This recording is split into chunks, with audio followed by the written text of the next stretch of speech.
gives everything for love, only to end up treated as a backup option. In the end, his deep affection in that person's eyes is not worth mentioning at all. On the third day of Song-Yun's business trip, Ha-rin was diagnosed with an intracranial tumor, and it was already in the late stage. He wasn't afraid. What he feared was, if he died, who would take care of that guy Song-Yun? Ha-rin stood at the door in a daze. According to the plan, Song-Yun would not be back for another 2 days. Even if Song-Yun came back, he would no longer be there, let alone his embrace. But as soon as he opened the door, he saw Song-Yun standing amidst swirling smoke. Ha-rin forced himself to sound relaxed and asked, "Why did you come back early?" But Song-Yun suddenly stood up and grabbed his wrist. "Ha-rin, guess who I saw today?" he said, word by word. "Wai Ru-tung." Ha-rin's voice went hollow. "Luotong? He's back in the country?" There was a sting in Song-Yun's tone. "So you knew all along that he went abroad? Then why did you lie to me back then and say Luotong was dead?" Ha-rin had just opened his mouth to explain, when the next second, Song-Yun raised his hand and slapped him hard across the face. "Ha-rin, were you that eager for him to die early?" Ha-rin's vision went black, and he collapsed uncontrollably into the chair. "Can you at least let me finish what I have to say first?" Song-Yun pinched his chin and sneered. "Do you think I would still trust you one more time?" Ha-rin blinked. The explanation he had just pieced together was forcibly swallowed back down again. The smile on Song-Yun's face was so cold it cut to the bone. "All these years, I dare say I've never treated you badly. Yet you lied to me and said Luotong was dead. You watched me suffer for so long.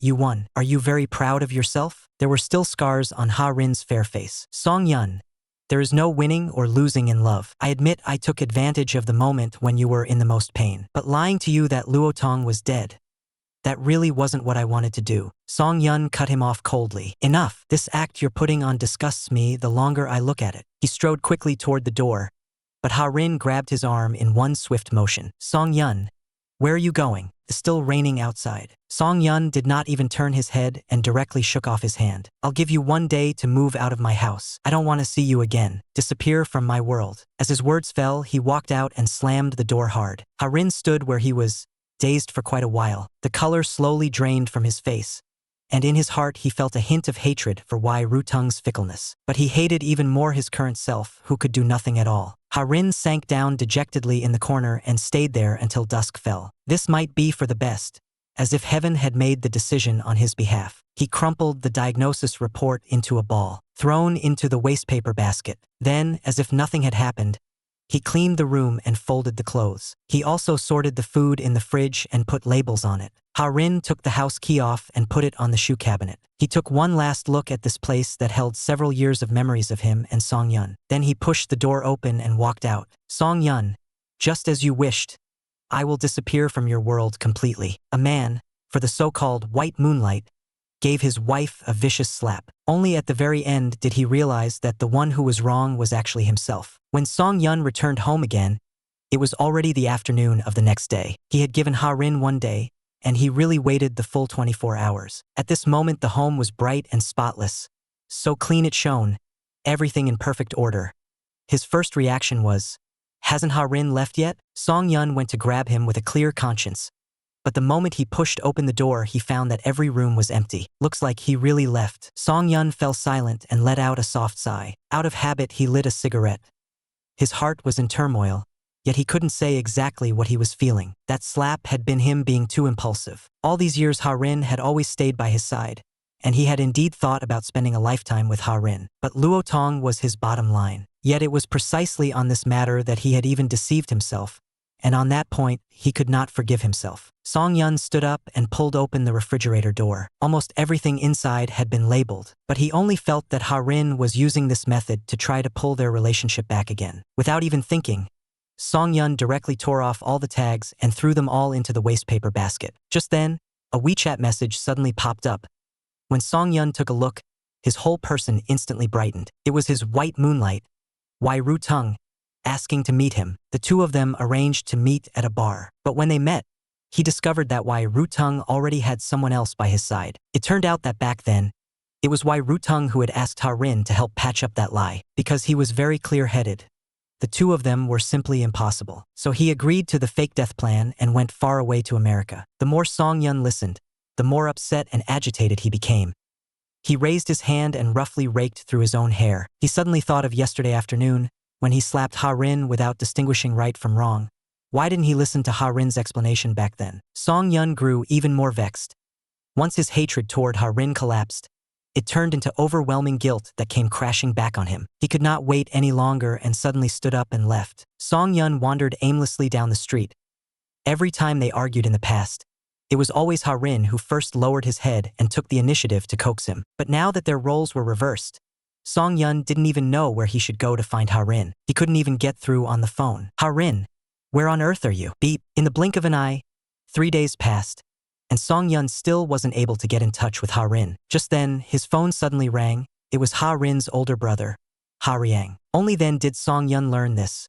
Ha-rin had transferred the 10% of shares left by their grandmother under Ha-ryang's name. In other words, Ha-rin had personally cut off his own way back. Song-yun didn't hide anything and told him everything that had happened between them. After listening, Ha-ryang was stunned on the spot, and his voice grew even colder. Shaolin was kicked out of the family because of you and hasn't taken a single step into the Ha household all these years. But you've always treated him as a backup. Song-yun opened his mouth, but couldn't refute a single word. How could he have forgotten? Through all these years, the one who had stayed by his side without ever leaving, from beginning to end, had only ever been Ha-rin. It had always been Ha-rin. He slumped into the sofa as if drained of all strength, his voice hoarse and trembling. Ha-rin, I was wrong. Please come back. Okay? Carrying that guilt he couldn't put into words, carrying an even deeper remorse. He walked toward the wastebasket as if something were pulling him. He reached in and picked those sticky notes back out one by one. In the end, he came across that medical report. This is? He unfolded it and stared at the line of bolded text. His whole body froze, his eyes widening in disbelief. Ha-rin, terminal stage intracranial tumor. The terminally ill boy passed away in sorrow. A heart full of passion was, in the end, worn down little by little until not a single drop remained. This morning, Ha-rin forced himself to swallow half a bowl of thin porridge. As soon as he lifted his eyes, he saw Ha-ryang standing by the bed with a stern face. The light in the room was still fairly bright, but Ha-rin could no longer see clearly. He reached out his hand as if admitting defeat. Hyung, I was just afraid you'd worry. Please don't be mad anymore. Okay? Ha-ryang caught that hand. When it came to this younger brother, Ha-ryang truly had no way to deal with him. The first thing he did after taking over the company was try to bring his brother back, but was refused. And now he was this sick, yet still kept it from him. Ha-ryang frowned, pressing down his voice. Do you even have a heart? Ha-rin squeezed his hand back once, and in the end, with a hint of acting cute, called out softly, Young. Ha-ryang suggested sending him abroad for treatment. But Ha-rin knew very well the risks of the surgery. He didn't want to torment himself anymore. He just wanted to quietly live out the rest of his days, and didn't want to spend his last moments lying on a cold operating table. Ha-ryang still wanted to persuade him. Not seeing him, Ju Swo came in to remind him. The young master of the Song family is here. Ha-rin shook his head, meaning he wouldn't see him. But if he wouldn't see him, Song-yun would just keep waiting. Ha-rin couldn't help a bitter smile. What kind of madness was this from Song-yun? Actually using the same shameless tricks he once used to pursue Wai Ru-tung on him now. Ha-ryang rarely played the peacemaker. You should still see him. The two of them left the room one after the other. Song-yun looked desolate, standing in the lobby downstairs. The whole person seemed especially dejected. After he was given permission to go upstairs, his heart suddenly leapt with joy. Ha-ryang had made it very clear. Letting him go up was to make him force out Ha-rin's will to live. So he needed to perform in a way that would satisfy them. Song-yun's gaze was very steady. I will. Ha-rin's eyesight had deteriorated very quickly, so that when Song-yun pushed the door open and came in, he could only vaguely see a blurry black silhouette. Song-yun sat down by the bed and held Ha-rin's hand. Ha-rin, I'm here. But Ha-rin instinctively pulled his hand back. He no longer needed that kind of end-of-life care gentleness. For a moment, Song-yun didn't even know how to begin. He weighed his words over and over for a long time before finally saying, Ha-rin, I know you're angry with me, but don't take it out on your own body. I promise you, as long as you get better, we'll go register our marriage and stay with each other for a lifetime. Okay? Ha-rin's gaze finally focused a little. In a low voice, he repeated those two words. Get married. Song-yun nodded urgently. Yes, I heard you can adopt children in the Netherlands. Do you like boys or girls? We can adopt two, one to take your surname and one to take mine. Ha-rin called out in a voice so soft, Song-yun. At this moment, Song Yun bent down and leaned in a little closer. He went on, 10 years ago, when you confessed to Wai Ru-tung, these were the exact same words you used. Not a single word different. Song Yun's body suddenly went rigid. His throat felt blocked, and for a moment he couldn't say anything at all. There was a trace of cold mockery in Ha Rin's tone. Song Yun, in your heart, I have always been nothing more than a substitute for Wai Ru-tung. Isn't that right? For a while, Song Yun genuinely didn't know how to answer. Ha Rin turned his face away and flatly issued an order to leave. Go. From now on, I have nothing to do with you, and you don't have to feel sorry for me, because I've let go, and I'm free too. Song Yun walked out of the room and, as if completely drained, collapsed helplessly onto the floor. He couldn't leave this place. The moment he left, he would truly have nothing at all. But that still couldn't stop Ha Rin's condition from worsening. 3 days later, Ha Rin fell into a long coma and never woke up again. Song Yun simply stayed by Ha Rin's bedside, replaying every moment they had shared from childhood to now. So, they had known each other for so many years. So, even before he met Wai Ru-tung, Ha Rin had already filled his entire world. So, they had walked together through so many important moments, until Ha Rin completely stopped breathing. Song Yun was still clutching his hand in a death grip. No matter how hard the medical staff tried, they couldn't pry her fingers open. Ha Riang grabbed Song Yun by the collar and swung a punch at him. He's already dead. What's the point of you hanging on to him now? Are you planning to die with him? A terminally ill boy is reborn and goes back to 10 years ago. This time, he decides to stay far away from the scumbag, to walk a life path that is completely different. Song Yun stared blankly as Ha Rin's figure disappeared at the far end of the morgue corridor. Ha Rin's chest hurt so badly it went numb, and he could barely breathe. In his mind, over and over again, he replayed that sentence from Ha Riang. The heart that had been empty to the point of aching and tortured to the brink of collapse these past few days suddenly seemed to find a place to land. On the 7th day after Ha Rin left, Song Yun walked up to the rooftop on the 24th floor. He lowered his head and pressed a deep kiss on the photo in his hand. Then he leapt off. In the instant he fell, he prayed silently. If there is a next life. The scene shifts, and Ha Rin is jolted awake by a burst of familiar ringtone from his phone. Squinting, he reached out, groped around, and hit the answer button. A loud, agitated yet brimming with energy voice exploded in his ear at once. Ha Rin, you're still sleeping? I just got off the plane.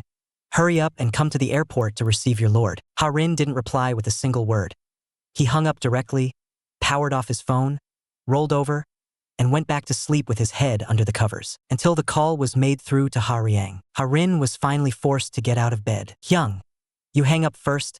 I'll call him back. As soon as the call connected, he heard Song Yun roaring on the other end. Ha Rin, did you just fucking hang up on me? Are you trying to end our friendship? Yes. Ha Rin barely hesitated. Song Yun was stunned on the spot. He had just gone to Australia for a while.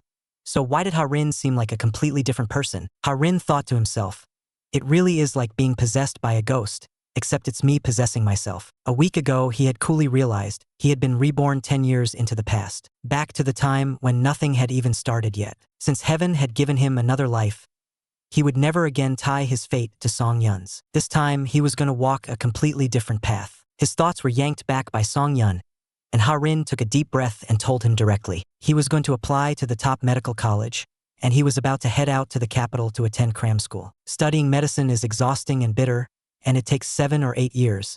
Song Yun was the first to object. He wanted to persuade Ha Rin, but it was like being brushed off outright. I just got back from Australia, and you're already going to cram school? You won't even see me once. Ha Rin only replied with one line. I'm not seeing you. If you're bored, go find someone else to hang out with. With that, he hung up without a second thought. In the blink of an eye, 2 days later, Ha Rin received his physical examination report. Everything was normal. The doctor said there was no problem. It seemed that illness had only developed in the same year, and it hadn't flared up yet. Just then, someone suddenly called his name. He looked up and saw Song Yun leaning against the wall, lazily greeting him. Ha Rin's heart tightened. He was a little surprised, but not exactly. It seemed it was time to reshape Juswo's worldview. After all, he was his master, and this time, he didn't want to treat Song Yun's words as imperial edicts like before. Song Yun stepped forward in one stride and pulled Ha Rin straight into his arms. We haven't seen each other for almost a month, right? And you're not even going to give me a warm hug. Before he could get close, Ha Rin had already pushed him away. At this time, Song Yun was still a straight guy. In his eyes, this was nothing more than a friendly hug between friends. But Ha Rin couldn't accept it calmly. He had clearly decided to part ways with Song-yun, yet he still couldn't resist the unconscious allure that Song-yun exuded. Song-yun suddenly grew a bit irate and embarrassed. "Ha-rin, what the hell is wrong with you? I'm already letting things slide. I even specially brought some Australian specialties to see you, and you're still sulking with me? What on earth is wrong with you?" Having lived a second life, Ha-rin decided to sever this doomed entanglement once and for all, to live only for himself. Ha-rin was silent for a few seconds before he reluctantly came up with an excuse. "You're too noisy. This is a classroom." Song-yun stared at his serious face and suddenly chuckled. "You want to be a top student? I'm all for it. If you're going to cram school, I'll go with you." He patted his own waist smugly. "I'm being this loyal. Won't Ha-rin be moved to tears?" But Ha-rin slapped his hand away. "I appreciate the thought, but I'm here to study. You staying with me is just a waste of time." Just then, Ju Swo came back holding 2 bottles of iced coffee. It was Song-yun's favorite flavor. Song-yun twisted one open on the spot and took a big, satisfying swig. Ha-rin only gave it a faint glance. "Buy orange juice for me next time, the original flavor kind." He actually didn't like drinking this.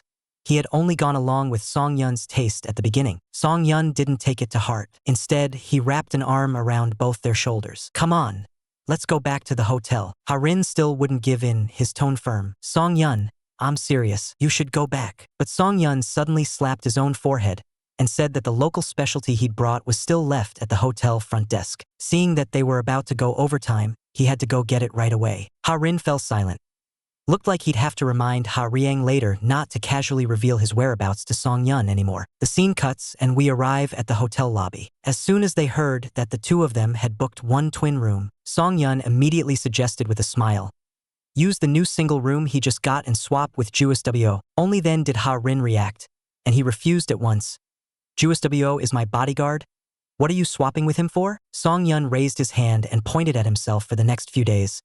"Swap me in as your personal bodyguard." The words personal bodyguard made Ha-rin break out in goosebumps instantly. "You think you deserve that? Ju Swo's fighting skills are way better than yours." Song-yun pretended to be very surprised. "So a personal bodyguard actually has to know how to fight? I thought it just meant standing next to you as decoration." Ha-rin was choked speechless. These past few years with Ju Swo following him around, aside from propping up his image, he really hadn't been of much actual use. Without giving him a chance to come up with another excuse, Song-yun simply lifted his arm and hooked it around his neck. He dragged him out by force, grumbling as he went, "I just took one trip to Australia, and when I come back my best bro has ditched me. Isn't that tragic?" Ha-rin couldn't break free, so he could only frantically signal with his eyes. "Ju Swo, stop him, now!" But Ju Swo completely misunderstood. Holding the room card, he walked into the other elevator looking utterly pitiful. Ha-rin almost broke down on the spot. This bodyguard really is just for show, isn't he? In the blink of an eye, the two of them were already in the room. The moment Song-yun saw the bed, he flopped down on his back and let out a satisfied sigh. "I'm so tired." Ha-rin didn't want to see him for even a second. "If you're tired, go back. If you're tired, then get lost and go back." He clenched his little fists in his heart. "Get lost. Don't disturb my studying." Song-yun lay on the bed, propping up her head, staring at Ha-rin with a wronged expression. "Ha-rin, do you really not love me anymore?" Just because that day was April Fool's Day, the boy's confession was treated as a joke from then on. Ha-rin knew very well that the love Song-yun talked about absolutely did not mean that. He forced himself to stay calm and shot back directly. "When have I ever loved you?" Song-yun turned her head to the side, her tone very light. "I clearly remember back in junior high, you held my hand and said you liked me. Said you wanted to never be separated from me for the rest of our lives." Ha-rin's heart skipped a beat. That was the first time he had summoned the courage to confess to Song-yun. Yet it ended up being taken as a joke. But Song-yun actually still remembered. Song-yun looked at him in disbelief. "No way. Ha-rin, you don't even remember what you yourself said?" Ha-rin took the chance to step down, deliberately correcting her. "Who would still remember what they said in junior high? Are you sure it was me and not some girl in our class?" Song-yun suddenly raised his voice, his meaning very clear. "There's no way he remembered wrong. And back then your face was so red, you were seriously cute to death." Song-yun shrugged as if settling accounts. "Forget it, if it hadn't happened to be April Fool's Day that day, I might really have been fooled by you." Ha-rin's vision went black for a moment. No wonder Song-yun had been treating it as a joke all along. Turned out he had just picked the wrong day. Song-yun took out the local specialties he had brought with him. He crouched down and, while opening the box, muttered under his breath, Heartless guy. I bought all this stuff to make you happy. And you actually treat me so coldly. In the end, Ha-rin still couldn't bring himself to keep embarrassing Song-yun over and over. So he could only bite the bullet and ask what he had bought. Seeing that he was finally interested in the specialties, Song-yun's eyes lit up, and he immediately took everything out excitedly to show him. Snacks, toys, all sorts of things.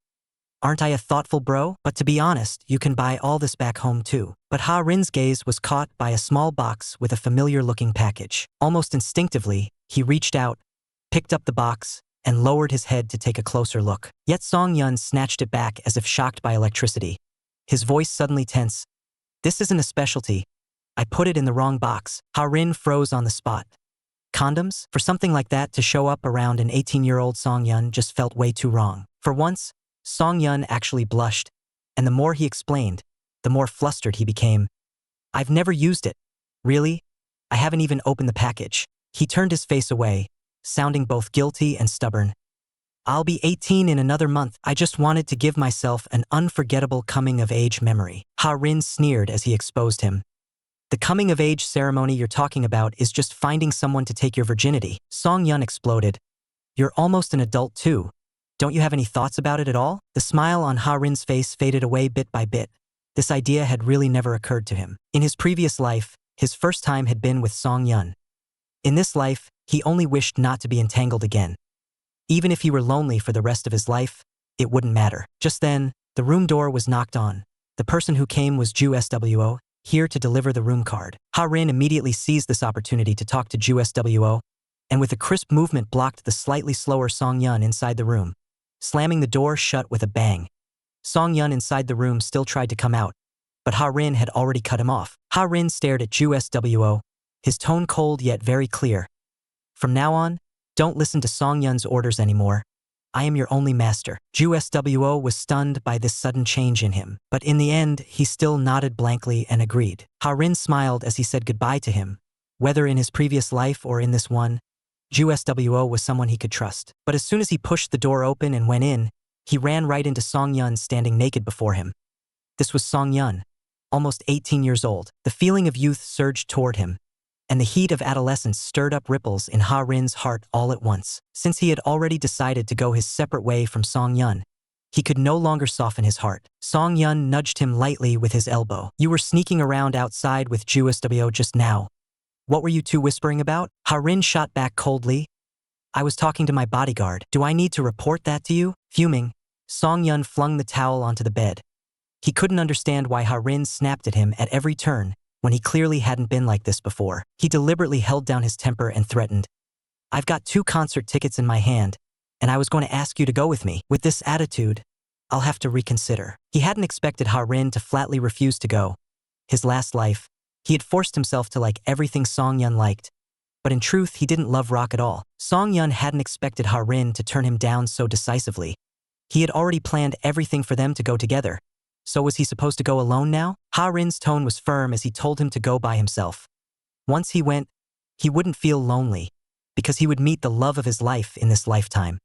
Wai Rutung, the boyhood friend, and his white moonlight were finally about to meet in the web of fate, and Ha-rin only wanted to stay as far away as possible. In the previous episode, we mentioned that after Ha-rin's refusal, Song-yun ended up going to the concert alone after all. Not long after, Ha-rin received a photo sent by Song-yun. Although the lighting was very dim, he still recognized it at a glance.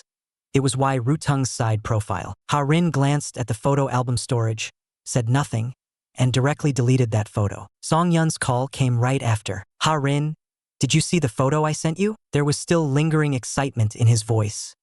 Well, isn't he really good looking? When he smiles, he's like a crescent moon in the sky. Seriously, he's so cute. Ha-rin let out a soft sigh. In his previous life, the first time he saw Wai Rutung, he had used this exact sentence to describe him. Song-yun didn't notice Ha-rin's coldness at all, only feeling so frustrated that his chest ached. Someone this cute, why does he have to be a boy? He had originally planned to confess right after the concert ended. Russell. Ha-rin didn't respond, just kept flipping through the book. Song-yun finally sensed something was off and cautiously asked, Ha-rin, are you in a bad mood? Thinking he understood, he added, is it because you didn't get to see the concert, so you're really upset, right? Ha-rin sneered inwardly. This is not why I'm upset. He shook his head hard again, as if reminding himself he would not feel hurt because of anything between Song Yun and Wai Ru-tung. Song Yun was still feeling regretful. I was so focused on secretly taking the picture just now that I didn't even ask what his name was. Ha-rin silently rolled his eyes. Only when you can see someone again at the start of the term does it count as written in the stars. You can't even avoid it if you try. Ha-rin's indifference finally doused that rush of giddy excitement in Song Yun bit by bit, and he asked in a low voice, "Ha-rin, are you getting tired of me?" Ha-rin's voice was full of exhaustion. "Fuck. I'm doing practice exams. My brain cells are about to be drained dry." Walking alone across the empty plaza, loneliness suddenly surged up in Song Yun, something he couldn't describe or explain. Wasn't there still half a year to go? Why push yourself so hard already? If you overdraw your brain cells too much, it'll really shorten your life. You need to get some proper rest. Ha-rin was a little surprised. It was rare for Song Yun to ramble on like this, and it even sounded like he was seriously nagging him. He imagined what expression Song Yun might have on the other end of the line, and the corners of his mouth unknowingly lifted a little. But the next second he came back to his senses and couldn't help cursing himself. Why am I still this unsteady? In the blink of an eye, the first day of the new term arrived. As usual, Song Yun walked to the door of Ha-rin's house, only to be stopped by a single sentence from the butler. "Ha-rin and the others left half an hour ago." By the time Song Yun, holding in his frustration, rushed to school, Ha-rin was quietly writing out English vocabulary from memory in his notebook. Song Yun walked up to him and slammed his school bag down on the desk. "Ha-rin, what's that supposed to mean?" The noise was so loud that the surrounding classmates all jumped in fright. Song Yun directly questioned him. Why didn't Ha-rin wait for him? Ha-rin unhurriedly handed him the vocabulary notebook. "I have to get up half an hour earlier every day to finish memorizing 50 words. Are you willing to get up early and go to school with me?" Song Yun instantly chickened out. Getting up half an hour earlier in the dead of winter was really killing him. Ha-rin's tone was very calm. He had to take the college entrance exam and didn't want his routine disrupted. To put it bluntly, it meant, don't come and affect his studies. With things said to this point, the meaning of keeping a distance was already very clear. Ha-rin was also prepared to cut things off cleanly at any moment. Song Yun's chest rose and fell a few times. Then he suddenly slapped his palm on the desk with a bang. "Isn't it just getting up half an hour earlier? I can do that too." He stared at Ha-rin. "It's settled then. From now on you're not allowed to not wait for me." Ha-rin was directly stunned. Since when had things between them become something that was settled? Just then, the homeroom teacher led a good-looking boy into the classroom. Wai Ru-tung smiled very obediently and began to introduce himself. "Hello, everyone. My name is Wai Ru-tung. Please take care of me from now on." The boy made up his mind. After helping his childhood friend avoid this calamity, he would immediately draw a clear line. But in his childhood friend's head, fragments of his previous life flashed back at that very second. He looked at that familiar figure on the podium. Song Yun suddenly became so excited that he lost control, slapping Ha-rin's shoulder like crazy. "Ha-rin, look, the guy I met at the concert that day. It's him." Ha-rin was tormented by him to the brink of exploding, turned around and suppressed his anger as he growled in a low voice. "If you hit me again, I'll ruin your hand." Song Yun didn't take it seriously at all, waving desperately at Wai Ru-tung. But no matter what, he still couldn't get the other party to look at him. Things like fate simply don't allow people to resist. Ha-rin should have understood this long ago. Finally, the bell for the main class rang. Just like in his previous life, Song Yun scampered over to strike up a conversation. Ha-rin quietly thought, they may have a gap in wealth, but in the face of interests, they just happen to be equal. They can talk endlessly. That's what you call truly being on the same wavelength. Whereas he has to pretend to understand, just to barely piece together the illusion of having nothing we can't talk about. The ridiculous thing is, he never saw through this even up to his death. Thinking about it carefully now, isn't this just him pushing himself into it? But up to this point, all he had done was miss a single concert. Yet that just had to become the center of their conversations. Ha-rin knew very well that he was not the same kind of person as them. They treated the band they loved as a faith. That kind of obsession was something he could never learn in his entire life. In his previous life, when Wai Ru-tung was working as a waiter in a bar and got bullied, Song Yun stood up for him. After the incident blew up, he was disciplined and put on school probation. Ha-rin really couldn't just stand by and watch Song Yun fall into misfortune. She would help Song Yun this one time, so long as he graduated smoothly. After that, they would be nothing to each other. So, on a certain evening after school, the three of them went together to the bar where Wai Ru-tung worked part-time. The moment Song Yun stepped inside, he inexplicably felt that something was off. "Ha-rin, "Did you notice? This place is like a temple.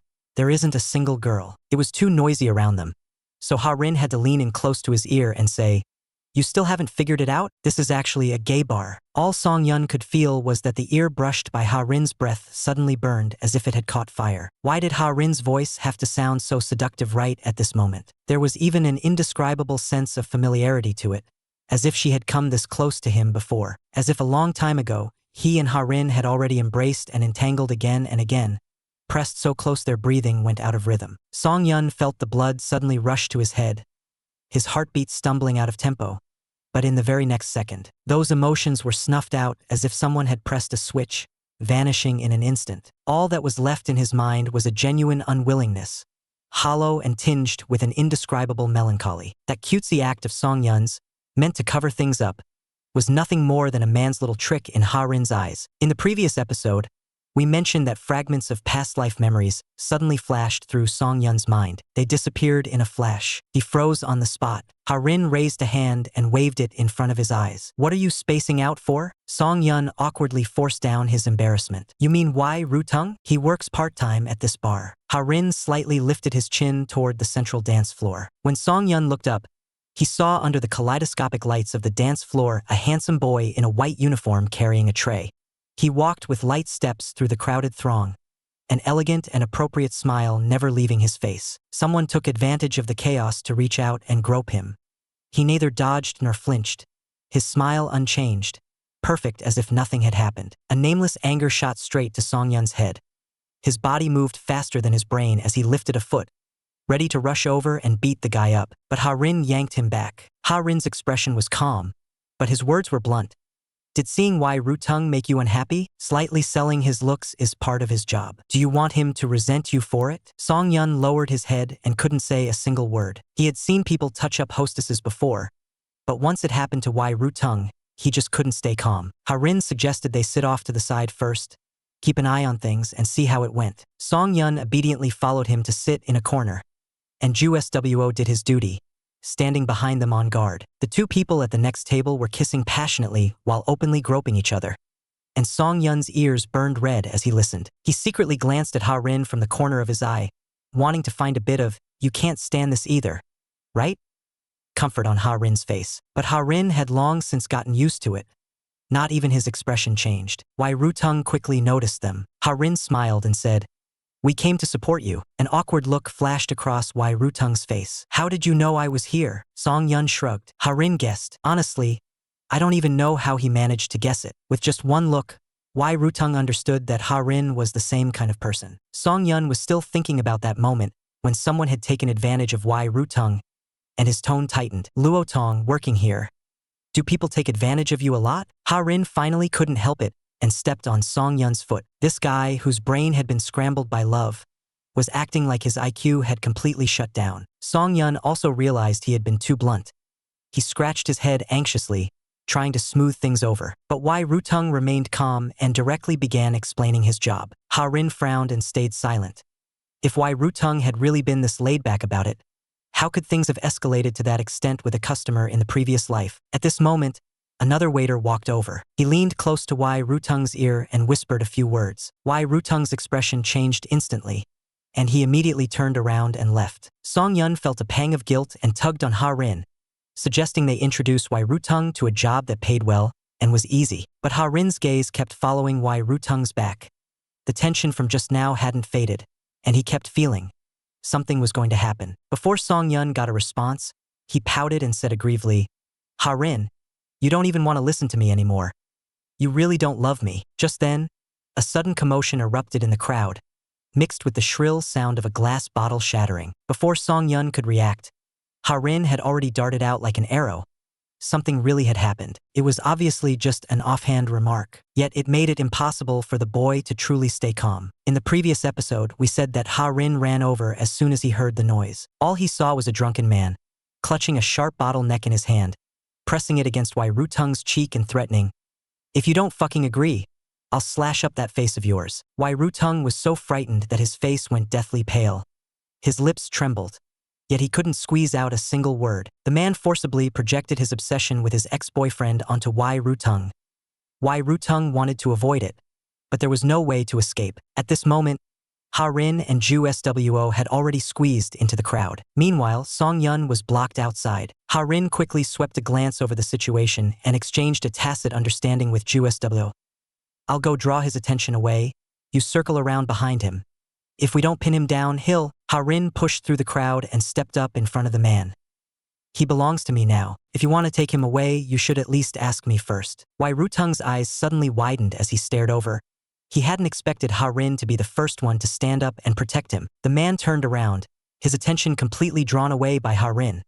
A snot-nosed brat like you thinks you can keep a pretty boy? Cursing as he went, he raised the bottle to smash it.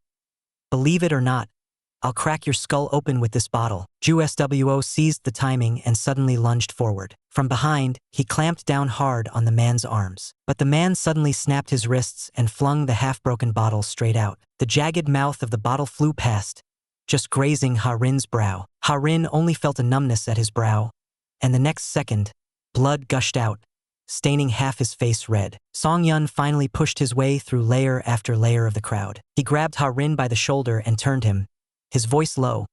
Who did this to you? Ha-rin's eyes were so stuck together with blood he couldn't open them.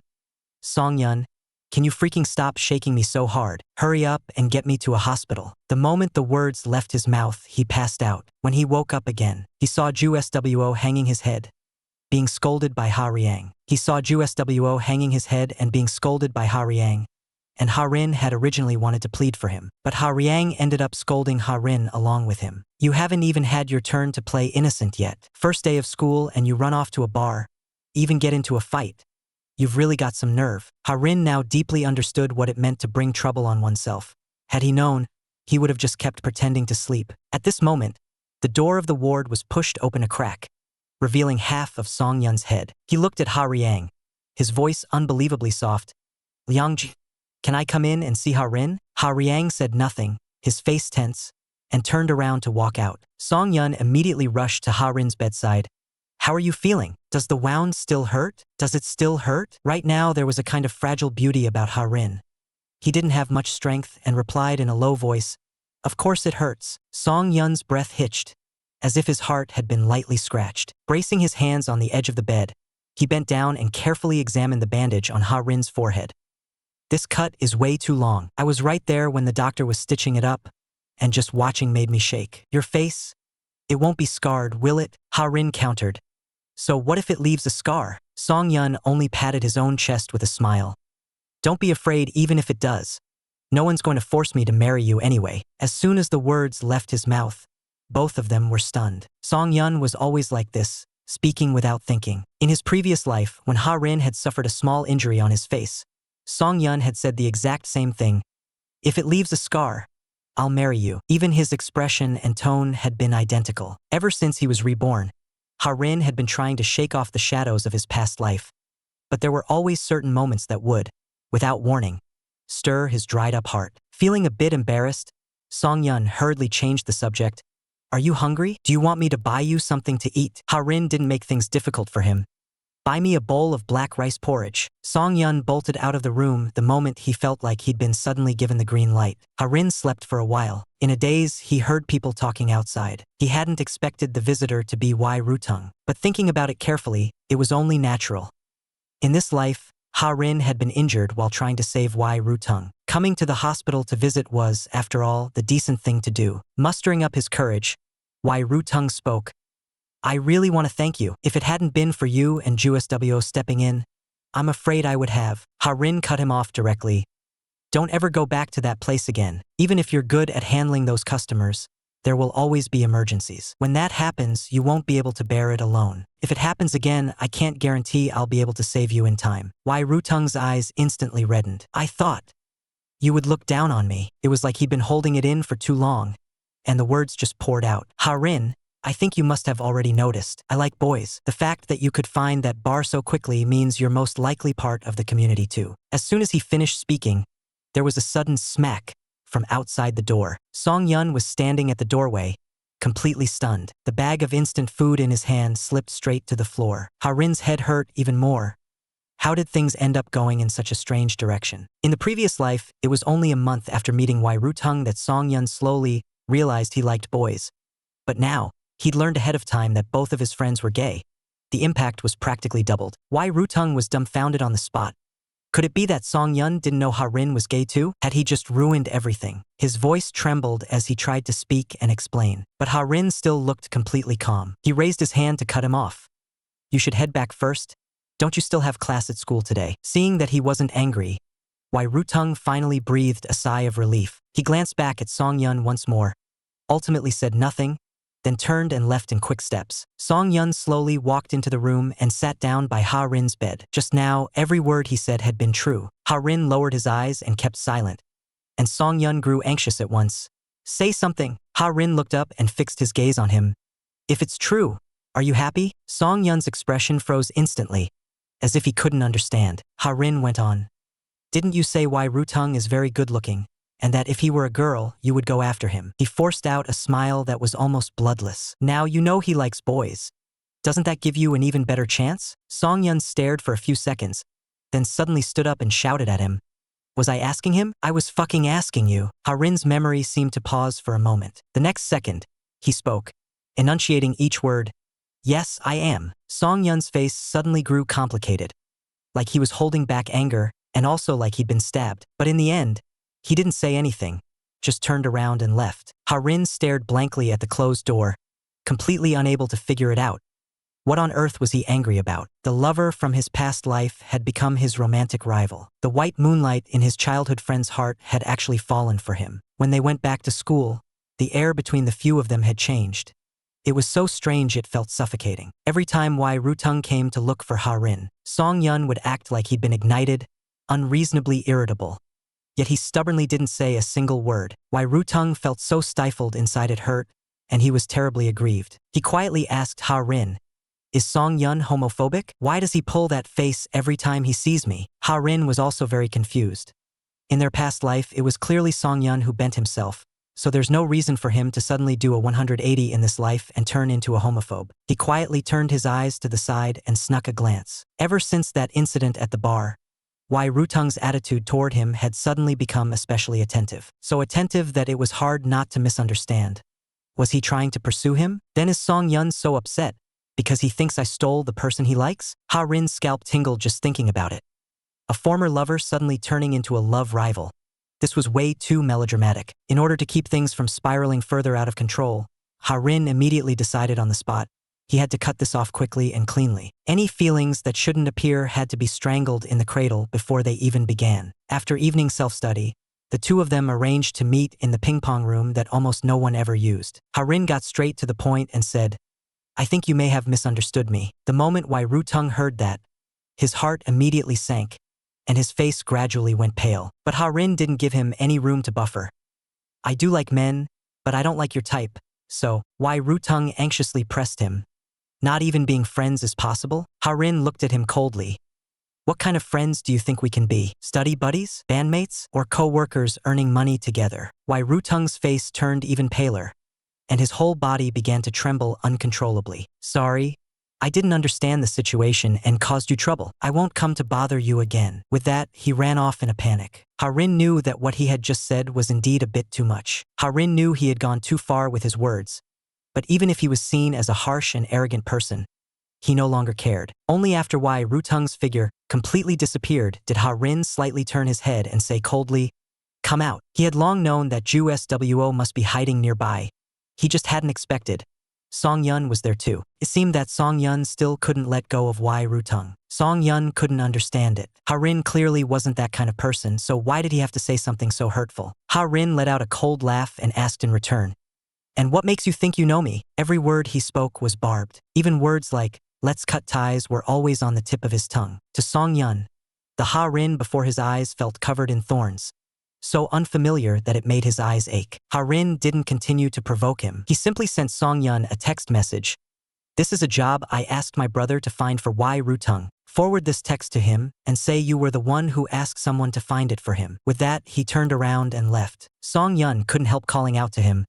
Why are you doing this? You rejected Why Ruteng, yet you secretly helped him find a job. Isn't that contradictory? Having been reborn for another lifetime, Song-yun finally saw clearly.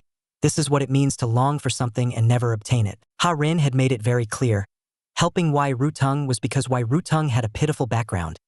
Rejecting Wai Rutung was because it was impossible for him to like Wai Rutung. These two things did not conflict. Yet a dull, aching sadness suddenly surged up in Song Yun's heart. Ha-rin, will the distance between us only grow farther and farther? After that night, the relationship between Song Yun and Wai Rutung slowly improved, while Ha-rin, finally free from anyone's disturbance, poured all his energy into studying. He also leaped from 23rd place in the grade to 5th place in the class in the monthly exam. That night, Ha-rin curled up at home, buried in doing practice problems, his whole being sunk into a sea of questions, when he suddenly received a call from Song Yun. Ha-rin, do you still remember what day it is today? As soon as Ha-rin heard his voice, he knew Song Yun was drunk. Song Yun's tongue was all twisted as he repeated again, I'm asking you, do you still remember what day it is today? Of course, Ha-rin remembered. On this day in his previous life, he had carefully prepared a birthday gift for Song Yun, but had never been able to give it to him. Ha-rin gripped the pen more tightly, but his tone was as flat as if he had no emotion. I don't remember. What do you want from me? On the other end of the line, Song Yun roared, It's my damn birthday today. Ha-rin, you can even forget my damn birthday? Are you dead set on cutting ties with me, or what? Ha-rin was silent for a few seconds, his voice still faint. Where's Wai Rutung? Haven't you been really close to him lately? Let him keep you company. Song Yun cut him off roughly. Don't bring up anyone else to me. Do you still see me as your brother or not? I'll wait for you at the usual place. If you're still not here after midnight, I'll never talk to you again. Ha-rin wasn't afraid of Song Yun threatening him with cutting ties. This was exactly the outcome Ha-rin wanted. It was just that Song Yun was clearly very drunk, and the usual place happened to be the rooftop of an abandoned, unfinished building. But in the end, Ha-rin still went to the usual place. As soon as he pushed the door open, he saw that Song Yun was so drunk he could barely stay conscious. While Ha-rin was sizing Song Yun up, Song Yun lifted his head and stared at him. Ha-rin, you came. Song Yun wobbled as he tried to stand up, but his body wouldn't obey, and the next second he plopped back down on his butt. Ha-rin looked at him without speaking. On this day in the previous life, Song Yun had already officially confessed to Wai Rutung. Yet in this life, Song Yun had instead run off alone to the unfinished building to drink in gloom, without even mentioning the 3 words, Wai Rutung. Ha-rin's heart suddenly sank, his emotions in chaos. Could it be that his own intrusion had changed the original course between Song Yun and Wai Rutung? Song Yun, feeling wronged, tugged at the hem of Ha-rin's clothes. Ha-rin, say something. Ha-rin sat down beside him, picked up a beer and made a light toast to him. Song Yun, happy 18th birthday. Song Yun was stunned for a moment. A smile slowly crept up into his brows and eyes. He suddenly bent down, forcibly closing the distance between them. His warm breath brushed across the other's face. Ha-rin's face flushed scarlet in an instant. What are you trying to do? But Song Yun simply handed a can of beer to his hand. If you want to spend my birthday with me, then finish this can of beer in one go. The boy in the previous life had been hurt too deeply and no longer dared to love. In this life, he had finally decided to leave, only to be clung to relentlessly. In the last episode, we said that Song Yun shoved a can of beer directly in front of Ha-rin. Ha-rin only felt that this person was becoming more and more excessive. Show him a little kindness and he immediately pushed his luck. But for the sake of his birthday, Ha-rin still took it, tilted his head back, and gulped it down in big swallows. Song Yun's emotions were fired up as well, and he shouted hoarsely in support, That's what a brother does. I'll drink with you. With that, he cracked open a can himself and started drinking. Ha-rin suddenly felt a bit dizzy. In his previous life, after all that struggling and hustling, a single can of beer was nothing. But in this life he had almost no experience with alcohol, and sure enough it went to his head all at once. He hurriedly pressed down on Song Yun's hand to stop him from drinking anymore. If they kept going like this, he himself wouldn't be able to hold out, let alone get Song Yun home safely. But Song Yun didn't listen at all. He flipped his hand and clamped down on Ha-rin's wrist.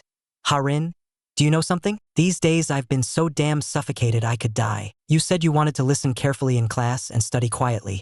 So I'd rather zone out and sleep than dare casually come over to talk to you. You said you don't like Yu Luofeng, so I never brought him up again. Not a single word. He suddenly flung the beer can to the side. I've already done this much.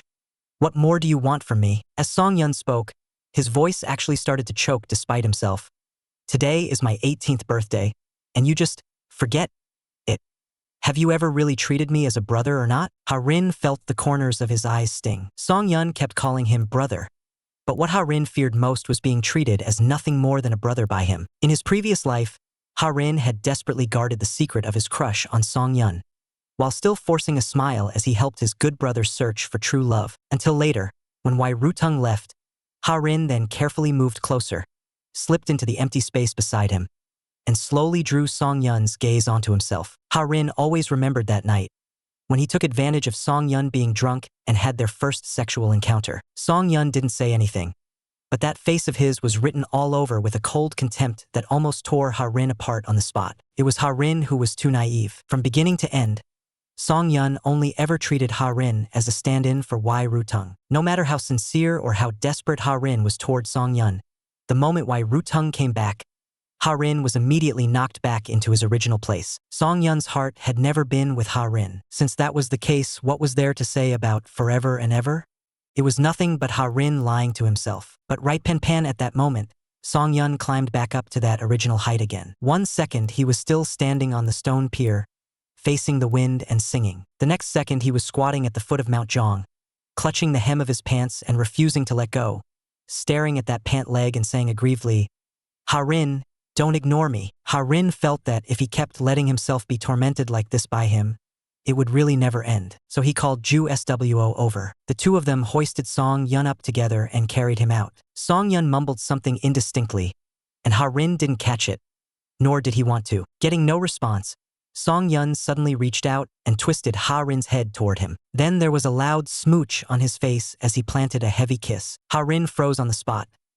Logically speaking, in this lifetime Song-yun shouldn't have bent this fast.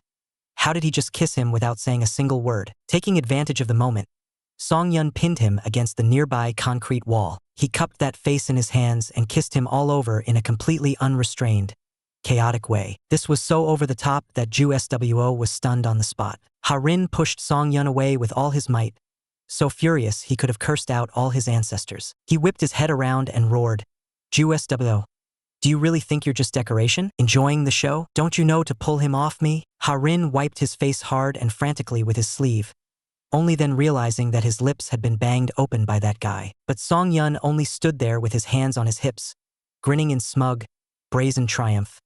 "How about that? I, Master Xia, can kiss men too." "How about it, Ha-rin? I can kiss men too. What's so great about liking men? Ha! What's so great about liking men? Ha ha ha! I can do it too." A violent urge flared up in Ha-rin. He wanted to smash Song-yun to the ground and stomp on him a couple of times. "I can kiss men too." When Song-yun sobered up from his hangover and remembered last night, he completely lost his composure. In the previous episode, it was said that Song-yun took advantage of the alcohol and stole a kiss from Ha-rin. He was completely floating on the spot, proudly showing off everywhere. Ha-rin couldn't help but yell at him. "What the hell? You think this is playing house? If you've got the guts, then take off your pants and let me do you." Ju Swo was scared silly on the spot. Ever since he was a kid, he had never seen such a ruthless side of Ha-rin. Song-yun still wasn't afraid of death and stuck to him again. Ha-rin was not polite either and kicked him to the ground. "I really must have water in my brain to come here and let you mess around with me." Ju Swo looked at Song-yun, who was lying on the ground drunk and acting crazy. He silently lit a candle for him. "Young Master Song, this is the only thing I can do for you." Ha-rin couldn't be bothered anymore and told Ju Swo to take Song-yun back. He himself turned around and went home to study. The next day, Ju Swo received a call from Song-yun. He glanced around, quietly found a secluded corner, and pressed the answer button. Song-yun's voice rushed over immediately. "Why has Ha-rin's phone been unreachable this whole time? Is his phone broken?" Ju Swo moved the phone a bit farther away and replied calmly, "He blocked you." Song-yun was stunned on the spot. "What right does he have to block me? How did I offend him?" Unhurriedly, Ju Swo began to explain what had happened, bit by bit. Before he had even finished, Song-yun was already so anxious he was about to explode. "No way, did I actually do something that embarrassing? Did Ha-rin laugh himself to death on the spot back then?" Ju Swo was still speaking unhurriedly as always. "Not really, he actually wanted me to help him carry you back home together. Who knew you would suddenly pin him against the wall? You even started randomly kissing his face, and even stuck your tongue in." Song-yun turned to stone on the spot, as if his whole being had been split in two. The other end of the line went deathly quiet. After quite a while, Ju Swo finally asked, "Young Master Song, are you still alive?" Song-yun replied in a breathless whisper, "Still alive." He suddenly snapped back to his senses and hurried to explain, No, but Ju Swo cut him off directly. Explaining to me is useless. I'm not the one you pinned against the wall. Song Yun exploded, shouting hoarsely, "Who the hell wants to pin you? Who the hell wants to pin you? Hurry up and give the phone to Ha-rin." Ju-SWO had no choice but to walk over and knock on Ha-rin's bedroom door. "Second young master, Song Yun is on the phone. He says he wants you to answer." Ha-rin was currently being tortured by an insanely perverted geometry problem until his eyes were seeing stars. He was in no mood to answer the phone. "Tell him to get lost somewhere and stop bothering me." Ju-SWO passed the exact words along. Song Yun threatened coldly, "You tell him if he doesn't pick up, I'll just storm straight over to your house." As Ju-SWO was in the middle of relaying this, Ha-riang happened to be walking by. "Who has such guts? Daring to charge in and kill people at our house?" Song Yun and Ju-SWO instantly broke out in a cold sweat. Ha-riang didn't even need to guess to know it was Song Yun on the other end of the line, and said mildly, "The college entrance exam is coming up soon. Don't wander around. Spend more time studying." As soon as he stepped into the team room, Ju-SWO immediately lowered his voice to the phone. "Second young master is probably still angry. How about you wait until you get to school to talk and explain it to him face to face?" Song Yun agreed, nodding hard like a pecking chick. Ma Sayo's heart slowly began to stir. How had he never noticed before that Ha-rin was this good-looking? That night he lay awake until dawn. How had he still not noticed that Ha-rin was this good-looking? The day after his sleepless night till dawn, Song Yun came to school with 2 heavy dark circles under his eyes. As soon as he walked into the classroom, he saw Ha-rin by the window. The spring morning light fell on his face, making him look even paler, even more delicate. Song Yun froze for a moment. How could Ha-rin be this good-looking? How had he never before put the word good-looking together with Ha-rin? Since childhood they had been inseparable. Going to school together, pulling pranks together, skipping class together, pulling pranks together. So close they were almost indistinguishable from each other. But when had Ha-rin started avoiding him? Was it after he came back from Australia, or even earlier back when, a few years ago, Ha-rin no longer wanted to bathe with him? Maybe distance is what makes people see things clearly again. The Ha-rin standing here now is no longer the way she is in his memory. Taller than before, thinner, and even more attractive. When their eyes met, an indescribable awkwardness suddenly filled the air. After a moment, Ha-rin went back to that expressionless face, lowered her head, and continued reading. Only then did Song Yun snap back to himself and take a deep breath. He strode over to Ha-rin's desk. "Ha-rin, we need to talk." Ju-SWO tactfully stood up from his seat. He walked over to another girl who had arrived early in the classroom. "Can you come outside with me for a moment?" Once they had left, Song Yun began to speak haltingly. "About what happened the night before last. Ju-SWO told me everything." "Actually," Ha-rin cut him off coldly. "I know you were drunk. I'm not going to bother with a drunk." Song Yun froze for a few seconds, his face full of confusion. "If you're not bothered, then why did you block me?" Ha-rin tilted her head and looked at him with the hard, cold gaze of a seashell. "The phone is mine. Whoever I want to block is my freedom. Do I need your permission?" Song Yun was struck dumb on the spot. This kind of simple and brutal way of cutting ties from Ha-rin almost shattered his entire understanding of things. The two of them were locked in a stalemate for quite a while before Song Yun lowered his head first. "Ha-rin, can we please talk properly? You have to at least give me a reason." Ha-rin didn't even lift her head. "Because I like men and you don't." Song Yun grew anxious. What's wrong with liking men? I don't even mind. But Ha-rin cuts him off again. "People are drawn to those like themselves. We're not the same kind of people, and we're not on the same path." Song Yun is about to explode with anger. "Ha-rin, if you insist on drawing the line like this, then starting today I like men too. Are you satisfied now?" Ha-rin tugs helplessly at the corner of his mouth but can't smile. "Do you think this is a joke? Do you really understand this group of people? Have you walked this path? Do you know how hard it is? Can you imagine, once your family finds out about your orientation, how much hurt they'll have to bear?" He takes a deep breath, his voice even heavier. "They're all people who've been pushed to the point where there's no road left. Even if they want to blend into society, no one allows it, no one accepts it. Song Yun, cherish who you are now. Don't push yourself step by step into a dead end, or one day, you'll regret it." Only then does Song Yunling realize that at some point, a deep chasm has already opened up between him and Ha-rin. He really doesn't understand that group. But with Ha-rin dismissing everything like this, there's still a stubborn sense of defiance caught in his chest. He is just about to argue a few more words when footsteps sound outside the door, coming from far to near. The girl who had been called away by Ju-SWO comes back with a dark expression. "Is he crazy? Calling me out and then not saying a single word? Was he just messing with me?" Ju-SWO was aggrieved to death. He had only asked her to go out for a moment.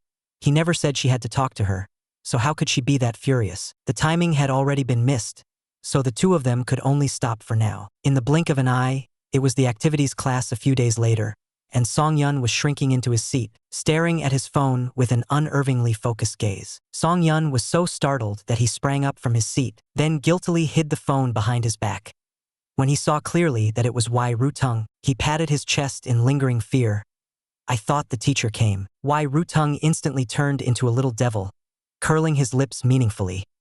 Are you looking at something you shouldn't be seeing? The boy had just witnessed with his own eyes his childhood friend and his white moonlight kissing, and he instinctively turned around and ran. Fate really has a way of making fun of people. Previously on, we mentioned Wai Rutung bumping into Song-yun hiding in the classroom. Song-yun awkwardly scratched the back of his head, and to be honest, he was reading a novel. The key was, the way the book described the looks of the peerless Yuk kept making Song-yun think of Wai Rutung. The tips of Wai Rutung's ears grew hot. He'd heard plenty of people praise his looks. Words like that were nothing new, but Song-yun just had to say, all serious, that he looked like a peerless Yuk from a BL novel. Wai Rutung really couldn't tell whether Song-yun was flirting with him on purpose, or if he was just a natural-born flirt. He thought of Ha-rin again, aloof, sharp-tongued. If only Ha-rin's mouth could be half as sweet as Song-yun's. Forget it, I don't want to think about him. Just then, as if something had come to mind, Song-yun suddenly stood up. Wai Rutung, can I ask you for a favor? Song-yun said that people online claimed, if you don't reject physical contact with the same sex, you might have the potential to be bent. He wanted to give it a try, but even though he had once cornered Ha-rin against the wall and even French kissed him, he just couldn't remember it clearly. Wai Rutung immediately became alert and took a step back. You're not thinking of trying it with me, are you? Song-yun clasped his hands behind his back and spoke very earnestly. It was just a test. He wouldn't do anything to Wai Rutung. Wai Rutung examined Song-yun from head to toe, tall and strapping with pretty good features too. If it was just a simple kiss, it wouldn't really be a loss. Wai Rutung nodded in agreement. Song-yun was obviously anxious. Taking advantage of the empty classroom, he wanted to try it right now. Wai Rutung was still uneasy and first swept his gaze around the room. Only after confirming there was truly no one else did he push Song-yun back down into his seat. He closed his eyes and leaned in to kiss him. At that moment, Ha-rin, who had just reached the classroom door, looked up, and in that instant, Ha-rin caught sight of the scene where Wai Rutung lowered his head slightly and kissed Song-yun. He felt as if someone had punched him hard in the chest. His whole body froze on the spot, unable to move at all. Behind him, before Ju-Swo could even react, Ha-rin had already grabbed him and spun around, dragging him away. I forgot something. Come back with me to get it. Ju-Swo's face was full of question marks. Hadn't they just finished running laps and come back? Where were they going to get something from? Ha-rin didn't give him any time to think at all. He was simply flustered and anxious, even a bit discomposed, gripping Ju-Swo's arm in a death hold and pulling him out. In the classroom, Wai Rutung's lips touched Song-yun's as he gently kissed him for a few seconds, then pulled back. Did you feel anything? Song-yun slowly opened his eyes. He frowned and thought about it seriously.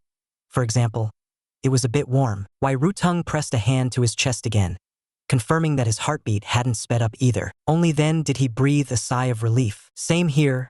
I don't really feel anything for you. Yet Song-yun's heart still sank a little. The first time he met Wai Rutung, he had truly been stunned by that face, even absurdly wishing that Wai Rutung were a girl so he could go after him with everything he had. But later, as things kept happening one after another, Song-yun's feelings for Wai Rutung also gradually lost that initial flutter. Out on the track, Ju-Swo accompanied Ha-rin as they circled around the field again and again. He figured it out.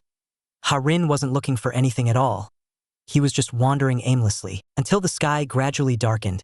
Ju-Swo finally couldn't help reminding him, should we go to the cafeteria to eat first? If we don't go now, there'll be nothing left to buy. Ha-rin stared at the sunset on the horizon that was about to disappear, his voice so low it sounded like he was talking to himself. As expected, things like fate, the white moonlight, in a fit of anger, publicly said that she was together with her childhood sweetheart. But precisely because of this sentence, the misunderstanding only deepened. In the last episode, it was said that the two of them walked all the way from the playground to the student cafeteria. Ha-rin sat by the dining table, waiting in utter boredom. Just then, he saw Wai Rutung walking down the aisle with a tray, and Ha-rin spoke up to stop him. Wai Rutung, can you sit for a while? I have something I want to ask you. His tone was quite gentle, which instead left Wai Rutung a little at a loss. Wai Rutung nodded, set down his tray, and sat diagonally across from Ha-rin. What is it? Go ahead. Ha-rin paused for a few seconds before asking, are you together with Song-yun? Why Rutung hadn't expected that this would be the first thing he asked. Why do you ask that? Ha-rin gave a somewhat bitter smile. This afternoon, I saw you two in the classroom. I ran into it by accident, and I won't go around telling people. Don't worry. Why Rutung's heart sank. So you never cared about me in the first place. He clenched his teeth and replied in a fit of pique. Yes, I'm with him. The surroundings fell quiet all at once. So quiet it felt like this conversation was supposed to end right here. Ha-rin suddenly spoke up. Since you're together now, treat him a little better. Song-yun is a very straightforward person. He might not think some things through, so be more tolerant of him. Why Rutung had only meant to jab at him a little, but hadn't expected these words in return, and he was so angry that tears almost welled up. He turned his face slightly to the side, desperately reminding himself to hold it together and absolutely not shed tears at this moment. That would only make Ha-rin look down on him even more. After a while, Wai Rutung turned back, lifting a brilliantly dazzling smile. You don't need to worry about that. Since I've chosen Song-yun, I will definitely treat him even better. With that, he picked up his tray and quickly walked away. Ha-rin suddenly felt a chill in his heart. Song-yun, you've finally gotten what you wanted. Evening self-study time arrived. After that night's self-study session ended, Ha-rin, for the first time ever, spoke up and invited Song-yun to walk together. Song-yun was stunned for half a second. The next second, he nodded frantically. Ha-rin sent Ju SWO away and walked with Song-yun alone, pushing the cart along the small path on campus. Song-yun didn't understand why Ha-rin had suddenly changed, even taking the initiative to chat with him. It made him a little nervous, yet filled with a kind of indescribable anticipation. Just as he was struggling over whether he should speak first to break the silence, Ha-rin slowly opened his mouth. Song-yun, you've already decided to take this path, haven't you? Song-yun looked completely confused. Which path? Wasn't it just this little path that Ha-rin had brought him along? Ha-rin tightened his grip on his hand, and as if resigning himself, continued to ask, are you sure you like men? Song-yun didn't catch that at all. The topic had shifted way too fast. He had gone to Wai Rutung for a test, but he still didn't dare be 100% sure about his own orientation. But if he said, I don't at this moment, Ha-rin would probably coolly cut him out of his world again. In order to stand on the same side as Ha-rin, even if he had to pretend that he liked men. Thinking of this, Song-yun nodded without hesitation. I'm sure, I like men. Ha-rin stopped walking and turned back to look at him. His expression was very faint, very calm. Song-yun, for the sake of our brotherhood of more than 10 years, I want to tell you a few things from my heart. One had his whole heart set on being with a boy, and the boy next door also had his whole heart set on being with a boy. Yet, in the end, he was still ruthlessly cast aside. As mentioned in the last episode, as long as Ha-rin opened his mouth, Song-yun's heart would sink, with an inexplicable feeling that he was about to be lectured. Obviously, Ha-rin was still a few months younger than Song-yun. Calm down, listen to him finish first. Maybe there would be a surprise later. It was as if Ha-rin had been holding it in for a long time. His tone was very serious as he earnestly advised him at great length. He told Song-yun how much resistance he would face in the future if he walked this path. He also urged Song-yun to become stronger. Song-yun couldn't fully understand, but he could hear it.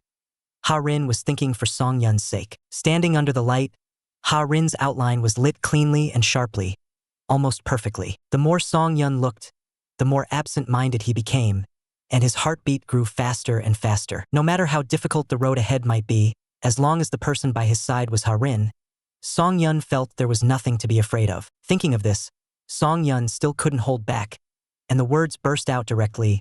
Ha-rin, how about we just… But Ha-rin suddenly cut him off, like slamming a door shut. I just got a notice from the homeroom teacher this morning. The top 30 in the grade will be merged into an advanced class, so starting tomorrow we won't be in the same class anymore, and we'll probably have very few chances to run into each other. A chunk of Song-yun's heart suddenly went hollow. Even if we're not in the same class, we can still be like before. Ha-rin shook his head. He still shook his head, his voice very soft, yet ruthless.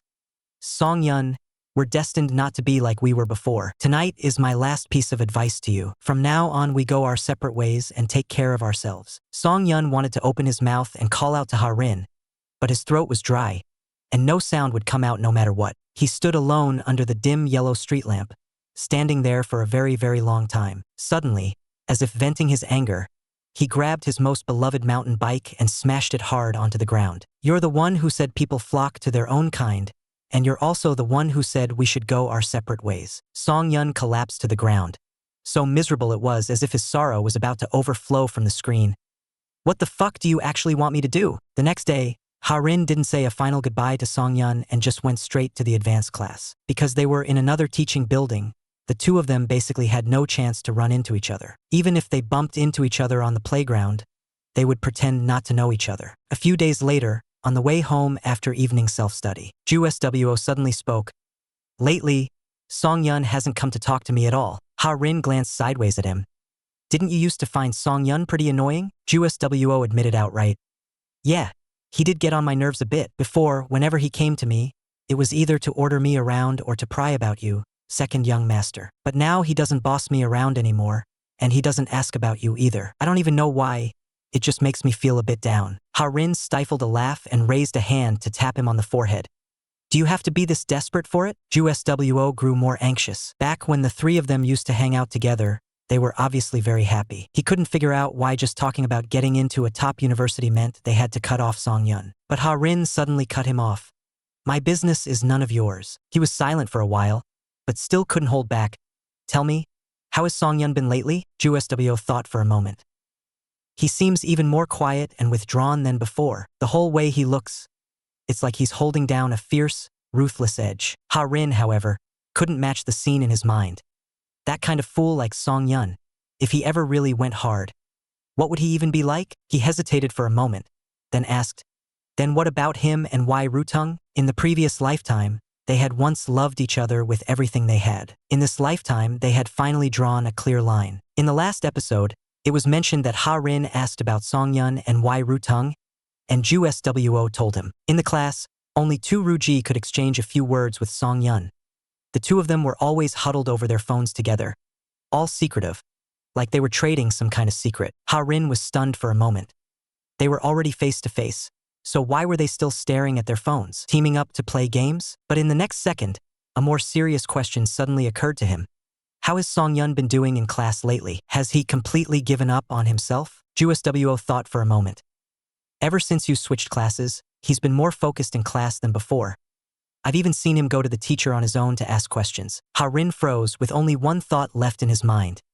This is way too abnormal. In the previous lifetime, Song Yun had only just barely gotten into a third-tier university. If in this lifetime Song Yun could show a bit more drive, with that smart brain of his, maybe he really could aim for a better university. Ha-rin came back to his senses and suddenly felt that he was just worrying about nothing. He and Song Yun had already drifted apart.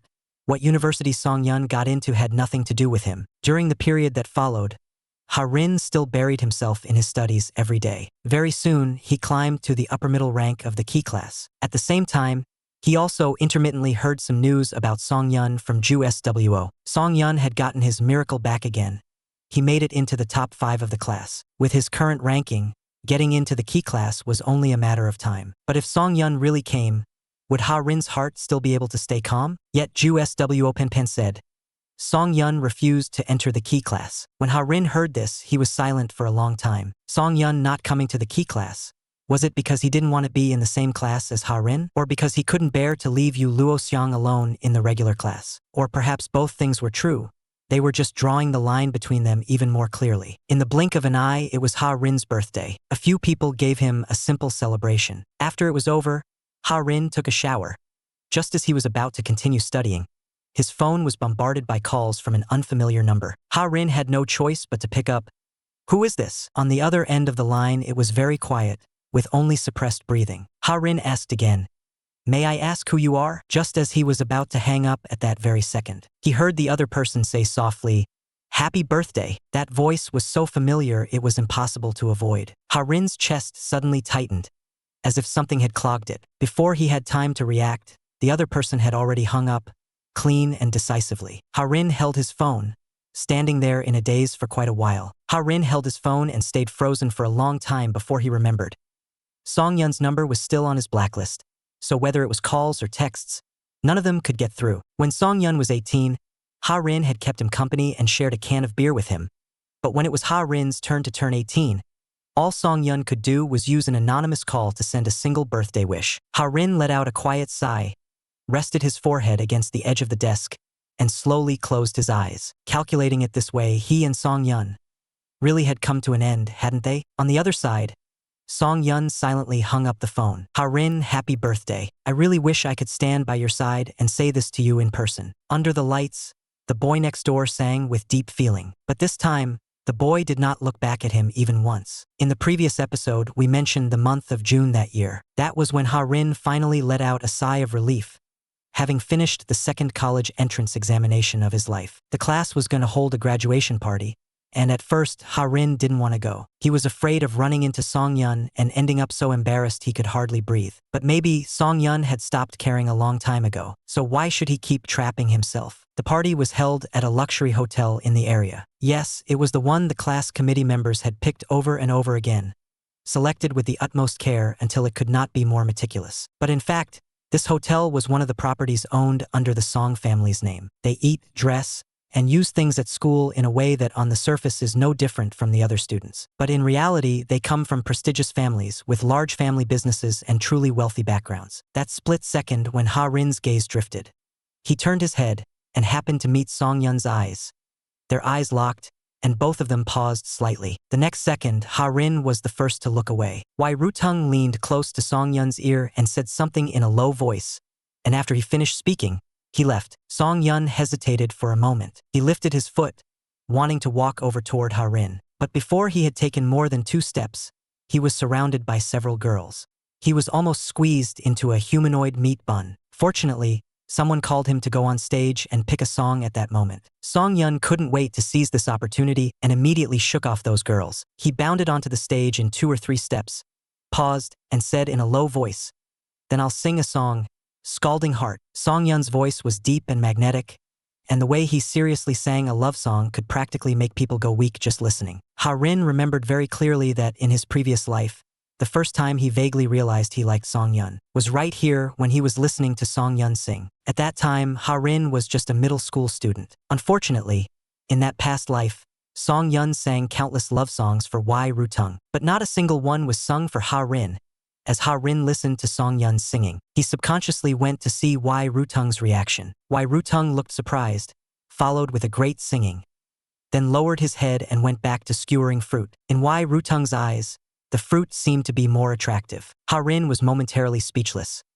In this life, when Song Yun sings, it's like casting pearls before swine. Song Yun's gaze swept over vaguely in this direction. Could it be that he wanted to look at Wai Rutung, but had his line of sight blocked by her? Ha-rin suddenly felt guilty, as if she had forcibly stopped 2 people from meeting, so she hurriedly tugged Juswo away. Song Yun watched their backs as they left. Holding the microphone in his hand, his voice gradually came to a stop. Ha-rin and Juswo had just finished what they wanted to say, when Song Yun walked straight toward Ha-rin. "Ha-rin, I want to talk to you." This was the first time since the shift change that they stood side by side and talked. Clearly, only a few months had passed, yet it felt as long as several years. Juswo was very tactful and immediately said he would head out first. The corridor quieted down again. Still, it was Song Yun who spoke first. "Don't you have anything you want to say to me?" Ha-rin looked at him in puzzlement. "Weren't you the one who said you had something to talk about?" Song Yun was almost choked by this line. "If I hadn't come to you, would you have just never come to me, only looking at me with that doctor looking at a patient gaze?" Song Yun let out a frustrated sigh. "The song I just sang, did it sound good?" But just now, Ha-rin had been too busy staring at the interaction between Song Yun and Yutong to hear clearly what he was singing. Song Yun's eyes instantly turned red. "Was I singing really that badly? So badly that it drove you out of the private room?" Ha-rin explained, a bit speechless. "No, I just came out to get some air." With his head lowered, Song Yun mumbled a few words under his breath. "And here I even." Ha-rin didn't think much of it and only asked, "Song Yun, what exactly do you want to say to me?" Song Yun fumbled in his pocket for quite a while. He stretched out his hand toward Ha-rin. "Hold out your hand. I've got something for you." The 2 of them once again parted on bad terms. If this is our ending, that's fine too. In the last episode, we left off with Song Yun loosening his hand and setting down a badge. "Here, this is for you." Ha-rin took it and looked down. It was that band's hardcore fan gold badge, limited to 300 pieces worldwide. He remembered that in the previous life, Song Yun had gone through a lot of trouble to get one, only to give it to Wai Rutung, So how did it end up in his own hands in this life? Song Yun was still going on and on. I really went through a lot of trouble to get this thing. I originally wanted to give it to you on your birthday, but you blocked me. I couldn't get through no matter how many times I called. Ha-rin suddenly remembered his birthday, that anonymous call which hung up right after dropping just 4 words. A sour pain rose in his chest, so strong it almost burned. Seeing that he wasn't speaking, Song Yun subconsciously waved his hand. He waved his hand while losing confidence again. I know. You don't actually like me that much. If you don't care, you can throw it away. Ha-rin still couldn't hold back and asked, why Rutung likes it too? Why don't you give it to him? Without even thinking, Song Yun said, I gave to him a long time ago. The slight ripple that had just risen in Ha-rin's heart instantly went still. How can I still be expecting anything from Song Yun? It's really too aggrieving, too pathetic, and too ridiculous. He stuffed the badge back into Song Yun's hand, his expression as calm as if nothing had happened. I really don't like it that much. You'd better take this thing back. Whether you keep it for yourself or sell it off, anything's better than giving it to me. Song Yun lowered his head and looked at the badge that had been stuffed back to him. Then he raised his eyes and looked at Ha-rin, his chest heaving violently, his face dark and frightening. But in the end, he didn't say anything. He just turned his head and walked away. Watching his back, Ha-rin thought quietly, Song Yun, if this is the ending for the two of us, that's fine too. Since that unhappy falling out, the two of them hadn't seen each other once for the entire summer vacation. On the day the college entrance exam results came out, Ha-rin received the admission letter from the prestigious medical school just as she had hoped. Meanwhile, under her father's forceful arrangements, Song Yun ended up going to the prestigious business school. In the blink of an eye, 4 years passed, and Ha-rin successfully completed all of her basic clinical courses. She also started an internship at the Central City Hospital. Her supervising mentor was named Kyo-mei, a neurosurgeon refined and handsome with a gentle temperament. He had always taken good care of Ha-rin. Kyo-mei suddenly leaned in and lowered his voice. It's rare for you to get off work on time today. How about I treat you to a meal? But Ha-rin raised her hand and waved it, directly turning him down. Kyo-mei looked a bit helpless. I've asked you out 5 times now, and you haven't said yes even once. Ha-rin gave an awkward smile. Once my internship ends in a few days, I'll treat you to a meal. Okay? Kyo-mei didn't push him any further. He extended his index finger and lightly tapped the tip of Ha-rin's nose, sealing the promise just like that. After 4 years apart, when they met again, Ha-rin still recognized him at a single glance. That day, Kyo-mei walked Ha-rin back to the dormitory building. Just before leaving, Kyo-mei suddenly reached out and pulled Ha-rin back. Don't rush off just yet. Ha-rin's heart tightened, and he hurriedly took a step back. Dr. Kyo, is there something else? Kyo-mei leaned in close to Ha-rin's ear, her voice soft and teasing. Do you want to consider me instead? Ha-rin was stunned for a few seconds. He suddenly felt a little like laughing. Ms. Kuo, actually I'm a 0, a pure 1. Kyo-mei gave him a puzzled look. I can tell. So what? Ha-rin thought, you're making eyes at me and telling me to consider it. You're staring at me all dazed and telling me to consider it. You're looking at me all dizzy and telling me to consider it. Are you trying to force me to top you? Finally coming back to herself, Kyo-mei suddenly grew a little flustered and angry. Where do I look like a 0? Ha-rin suddenly leaned in as well, lowering his voice. The way you were just now, you were born seductive to the bone. You'd be a perfect 0. But as a 1, you'd just be. Kyo-mei was completely choked by that one line. She had thought Ha-rin was a newbie, but she hadn't expected that once he started flirting, he'd be more like an old hand than she was. Kyo-mei simply dropped the act. If we can't be friends with benefits, we can at least be friends, right? I'm really interested in you. Ha-rin tilted his head and asked, what's the reason? Kyo-mei looked utterly sincere. All my colleagues and friends around me are straight men. I don't even have a single person I can really talk to from the heart. It's rare to meet someone like you. I truly want to be your friend. Ha-rin didn't know how much of this truly from Kyo-mei was real, but his intuition told him that Kyo-mei probably didn't mean him any harm. And just like that, the two of them became friends. Under the dim streetlight stood a person.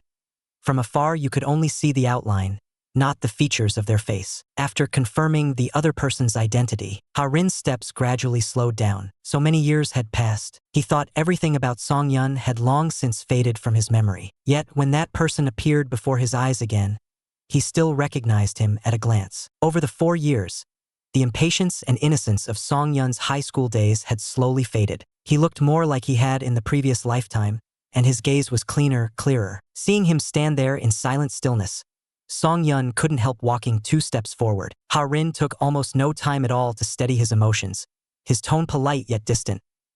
Why did you suddenly come over here? Song Yun opened his mouth, as if wanting to explain. But when the words reached his lips, he changed what he was going to say.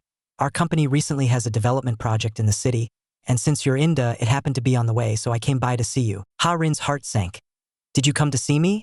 Or to look for you, Luoxiang? Maybe after having the door slammed in your face, with nowhere to go so late at night, you only then thought of me, your former childhood friend. He didn't want to twist the knife in Song Yun's wound again. He only asked lightly, it's so late. Have you booked a hotel? Song Yun paused. Not yet. I'm not very familiar with the area around Da. Ha Rin glanced at the time. It was already past 10 in the evening, so he took him to look for a place to stay. Song Yun also noticed that Ha Rin was deliberately keeping his distance, so he walked right by his side, taking a few steps then looking back, wanting to speak but stopping himself. Seeing how miserable he looked holding it in, Ha Rin said, if you want to say something, just say it. Song Yun hesitated for a long time before finally asking, that person who just brought you back, is he your boyfriend? The person he liked already had a boyfriend. As her childhood friend, he finally couldn't hold back anymore. Song Yun still couldn't keep it in and asked again. The one who brought him back, was that his boyfriend? Ha Rin hadn't expected him to ask so bluntly. He was silent for a while before he said, you could say that. In fact, it would have been more accurate to drop the word boy. But he couldn't be bothered to correct it. Even Song Yun's breathing felt stuck. His steps slowed down as well. A bit impatient, Ha Rin urged him, walk faster. With difficulty, Song Yun lifted his head. How long have you two been together? The only reply he got was a cool, that's my personal business, isn't it? Song Yun didn't speak again. He just kept his spirits low and followed along in silence. The two of them entered the hotel together. Ha Rin moved quickly, getting a room for Song Yun and handing over the keycard. You're not in a good state. Turn in early tonight. But Song Yun didn't take it. He raised his eyes and asked, can you come up and sit with me for a bit? Ha Rin almost instinctively wanted to refuse. But then he saw that Song Yun's whole demeanor had collapsed. He could only nod and agree, but in his heart he was thinking, please, don't start pouring out your misery endlessly again. In the previous life, after Wai Rutung faked his death, no matter what Song Yun said, he would patiently listen to the end and would gently guide him, coax him, and comfort him. But in this life, his patience had long since been exhausted. He didn't want to step back onto that old path for even one more second. In the end, after the two of them sat down, neither of them spoke, and the air grew so tense with awkwardness it felt tight. Ha Rin secretly glanced at the time. Perfect, 5 minutes have passed. If he could hold on for another 6 or 7 minutes, he could find an excuse to leave. But right then, Song Yun spoke up. A few days ago, Wai Rutung gave me your Weibo account. Ha Rin was stunned for a moment. This topic was way too abrupt. Why was Song Yun bringing up his Weibo? He only heard Song Yun continue. I'm guessing he also gave you my Weibo alt account. He lifted his head, his gaze landing straight on Ha Rin. Those things I wrote on Weibo? Have you read them? Only then did Ha Rin react, realizing that this was the real point. Wasn't it just that pile of one-sided love on your Weibo? He was afraid that in the next second Song Yun would forcibly switch into complaint mode. So his voice immediately went cold. I don't really use Weibo. If you've got nothing else, I'm leaving. But Song Yun suddenly grabbed his hand, as if afraid he would walk away in the very next second. Ha Rin froze for a moment. Even his breathing stalled for half a beat. Song Yun took the chance to half kneel in front of him. As he rose, he directly pressed a kiss to his lips. Ha Rin's mind went blank for a few seconds. He snapped awake and suddenly pushed Song Yun away. Song Yun, I didn't hold it against you last time because you were drunk. What are you trying to do this time? He instinctively turned to leave. I'm not in the mood to play this kind of game with you. Song Yun immediately chased after him. He grabbed his hand and forcibly pinned him against the wall. I'm sorry, Ha Rin. I want to beg you for one thing. The boyhood friend's eyes were red, so aggrieved he could barely hold it in. As soon as he opened his mouth, it was to ask to be together. Ha Rin, be with me, okay? In the previous episode, it was said that Song Yun was holding on to Ha Rin, refusing to let go for a long time. Ha Rin glared at him and shouted angrily, let go of me, you call this begging? Pressing him down, Song Yun's voice trembled and lowered. Ha Rin, can you give me a chance? Ha Rin didn't understand, only focused on struggling. Just King, let go of me. Anxious, Song Yun poured out his words. I know you already have a boyfriend now, and doing this is really immoral, but I've already waited too long. I thought that as long as I became a little stronger, you would spare me one more glance. He hugged Ha Rin even tighter, so wronged he was almost about to cry. But we've been apart for too long. Now even meeting once feels so unfamiliar. I'm afraid that if I don't say it, I'll miss you for the rest of my life. Ha-rin's struggling slowly came to a stop as he forced himself to digest the information in those words bit by bit. Song-yun looked at him intently, his voice very steady. Ha-rin, try going out with me, will you? Maybe I'm not as experienced as your current boyfriend in some things, but I can learn. I'll do my very best to satisfy you. Give me a chance. Okay? Ha-rin's tone was full of disbelief. You just said, you want to date me? Seeing that he was no longer struggling, a spark of hope suddenly rose in Song-yun's heart. He lowered his head, wanting to kiss Ha-rin again. But Ha-rin hurriedly turned his head to avoid him. The two of them were so close that they could clearly feel the searing heat of each other's skin. Ha-rin took a deep breath. Let's calm down first, then talk this through properly. Song-yun's grip on his hands relaxed just a little, and the next second, tightened even more. Song-yun buried his face in the crook of Ha-rin's neck, his voice muffled, sounding almost like he was acting spoiled. I'm afraid that the moment I let go, you'll leave right away. Ha-rin could feel Song-yun's burning breath, puffing again and again onto the most sensitive spot where his neck met his shoulder. Whether in the previous life or in this one, Song-yun could always easily stir up his desire. Ha-rin had to get out of here, calm down first, and then figure out how to deal with this series of sudden events. Ha-rin told Song-yun that the person who brought her back was not her boyfriend, but her trainee mentor. Song-yun realized it, his eyes suddenly lighting up, unable to suppress his smile. So, you're still single? A bit of distance finally opened up between the two of them. Ha-rin raised her eyes to look at him, her voice very soft yet very direct. You like me? Since when? Song-yun thought for a moment. Probably the second semester of senior year in high school. Ha-rin blurted out. No way. I saw with my own eyes that you and Wai Rutung were kissing in the classroom. Song-yun's expression froze, surprise mixed with embarrassment. Back then, I still wasn't sure if I was actually into guys. I was just curious for a moment. So I asked Luotong to help me test it out. Ha-rin frowned inwardly. That's not right. He'd clearly asked Wai Rutung about it at the time, and the other boy had plainly admitted it. All of a sudden, it was like something clicked for Song-yun, and his eyes lit up. No wonder after Luotong found out I liked you, he kept stammering as he apologized to me. So that's what he was talking about. Ha-rin only found it even more absurd. So what you mean is, Wai Rutung also knew that you liked me? Damn it.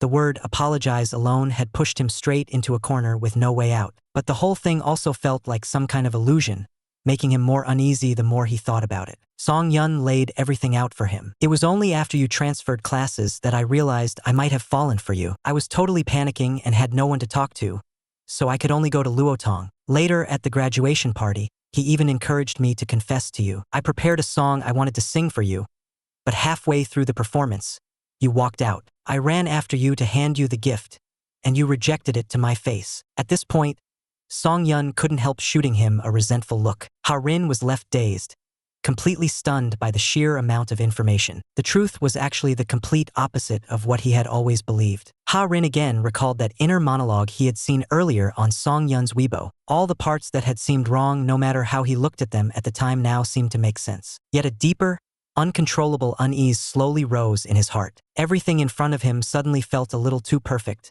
to the point of seeming unreal, as if he were trapped in a false dream, and the moment he woke up, everything would disappear. Seeing Ha-rin frowning tightly and remaining silent, Song-yun softly called his name. Ha-rin snapped back to himself. A bit flustered, he pushed Song-yun away. I have to go back. The dorm is about to close. Song-yun quickly stepped after him and pressed down on the hand he was using to open the door. I know what I'm saying is very sudden, but I hope you'll think about it seriously. I can't stay here too long. Could you give me an answer within 3 days? Ha-rin didn't respond directly.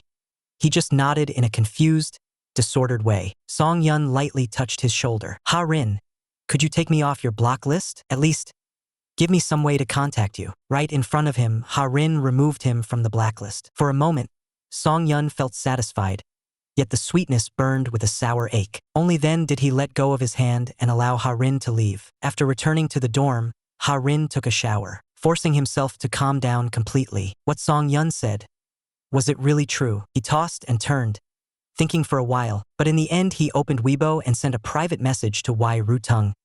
Have you and Song-yun ever actually been together? Before long, Wai Rutung replied. They had never been together. After reading the reply, Ha-rin's heart gradually settled down. He didn't even feel there was anything to regret about. At least for him, there was no regret. When he woke up the next day, Ha-rin still felt that everything was so unreal it was absurd. He took out his phone and carefully went to confirm it, but the moment he turned it on he froze.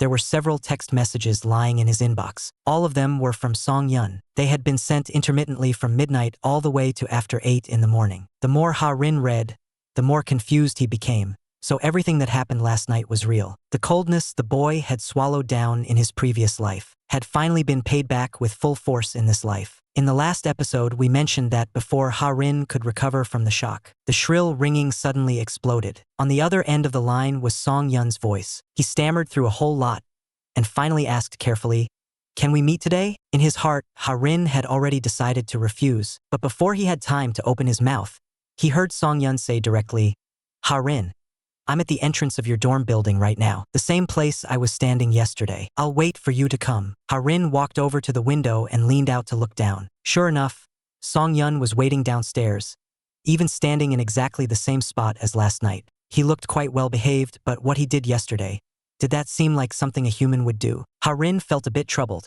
He wasn't ready yet to face Song-yun. After being reborn, the life trajectory he had planned for many years had been completely disrupted again because of this person's sudden appearance. After hanging up the phone, Ha-rin dawdled for another 20 minutes before finally strolling out of the dormitory building. He spoke with a stiff expression. "Didn't we agree on 3 days?" Song-yun hurried to explain, flustered. "I didn't come today to push you for an answer.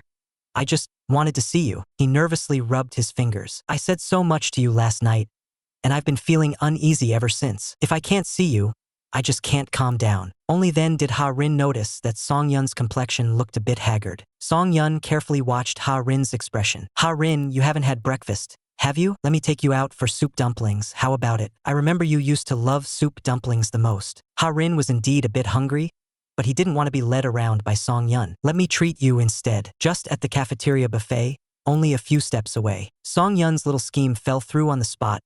He had originally wanted to lure Ha-rin out of the school, then drive him somewhere else to hang out. Got a small taste of the date feeling in advance, even planning out the route and strategy, but Ha-rin just refuses to follow his script. In the blink of an eye, they arrive at the cafeteria. Song-yun watches Ha-rin eat, while secretly plotting how to lure Ha-rin into his own script. But no matter how Song-yun arranges things, Ha-rin acts like he doesn't see it. In the end, every plan ends in failure. Song-yun simply asks outright, "Let's go hang out after we eat?" But Ha-rin doesn't even pause. No. The look on Song-yun's face as he presses for a why is exactly like Ha-rin himself in the previous life. In the previous life, every time he wanted to ask Song-yun out, he would always be blocked by Song-yun with a single word, "busy." Now that their positions have swapped, Ha-rin also replies with just one word, "busy." In this life, it's finally Song-yun's turn to chase after someone in all kinds of ways. Once their roles are reversed, Ha-rin suddenly feels a rush of vengeful satisfaction. This feeling is really intoxicating. Song-yun is still unwilling to give up. "So busy you don't even have time for a date?" Ha-rin's tone clearly turns cold. "Did I ever say I agreed to date you?" Song-yun instantly deflates, and his voice drops as well. "All right, that was my mistake." He put on the expression of a wronged little puppy. "Just take it as doing your duty as the host and keep this old classmate of yours company. Okay?" Ha-rin was a bit torn between laughing and crying, and could only take him on a one-day campus tour. Why does it feel like she's been entangled by him? Clearly, Ha-rin didn't see herself as a tour guide, but Song-yun was always very satisfied, even unable to stop sighing over how nice the campus environment was. Once he got excited, he simply grabbed Ha-rin to take photos together. There was only a click, and the image of the two of them was frozen in that very second. Song-yun stared at the photo, overjoyed, and the more he looked, the more he felt they were a perfect match. Near noon, the tip of Ha-rin's nose was beaded with sweat from the heat, so she found a bench and sat down to rest. Song-yun was still brimming with energy. He was having a blast all by himself, snapping away nonstop with his phone. Just then, 2 little fans of Song-yun ran over. It turned out that Song-yun even had a bit of fame online and had done voice acting for audio dramas. His fans had even organized a fan meeting. Ha-rin was a little curious. What kind of audio drama did you voice? What made them so obsessed that they even held a fan meeting just for you? Song-yun was a bit embarrassed. Just That kind of BL audio drama. You probably wouldn't be interested. Ha-rin was so shocked it was like she'd been struck by lightning. Song-yun actually liked BL and was even somewhat well known, but in his previous life, he clearly hadn't even liked watching related movies. It seems that without the nourishment of love, once Song-yun feels empty, he very easily runs off to mess around online. Ha-rin actually showed a rare bit of interest. What did you use as your username? I'll take a look later. Song-yun hadn't expected Ha-rin to be interested. His heart instantly filled with joy, but he also felt a bit embarrassed. I'm Song-lin Fengyue. Not having heard clearly, Ha-rin leaned in a little closer. Song what? Song-yun repeated it again. Song-lin Fengyue. The Lin from Ha-rin's name. As soon as Ha-rin heard that, cold sweat instantly broke out. Who could withstand this kind of fancy confession from Song-yun? To chase someone, this boy next door had actually gone and secretly learned something called the 36 poses of turning heaven and earth. Ha-rin spoke slowly. Then what about the strategy guide you originally wrote? Which one of those 36 poses were you planning to use to take me down? Song-yun knew very clearly. Those little thoughts of his had long since been seen through by Ha-rin. Since he couldn't hide it, he simply stopped pretending. He leaned his body toward Ha-rin's side, lowering his voice. Want to know the strategy? Then follow me in person and experience it once.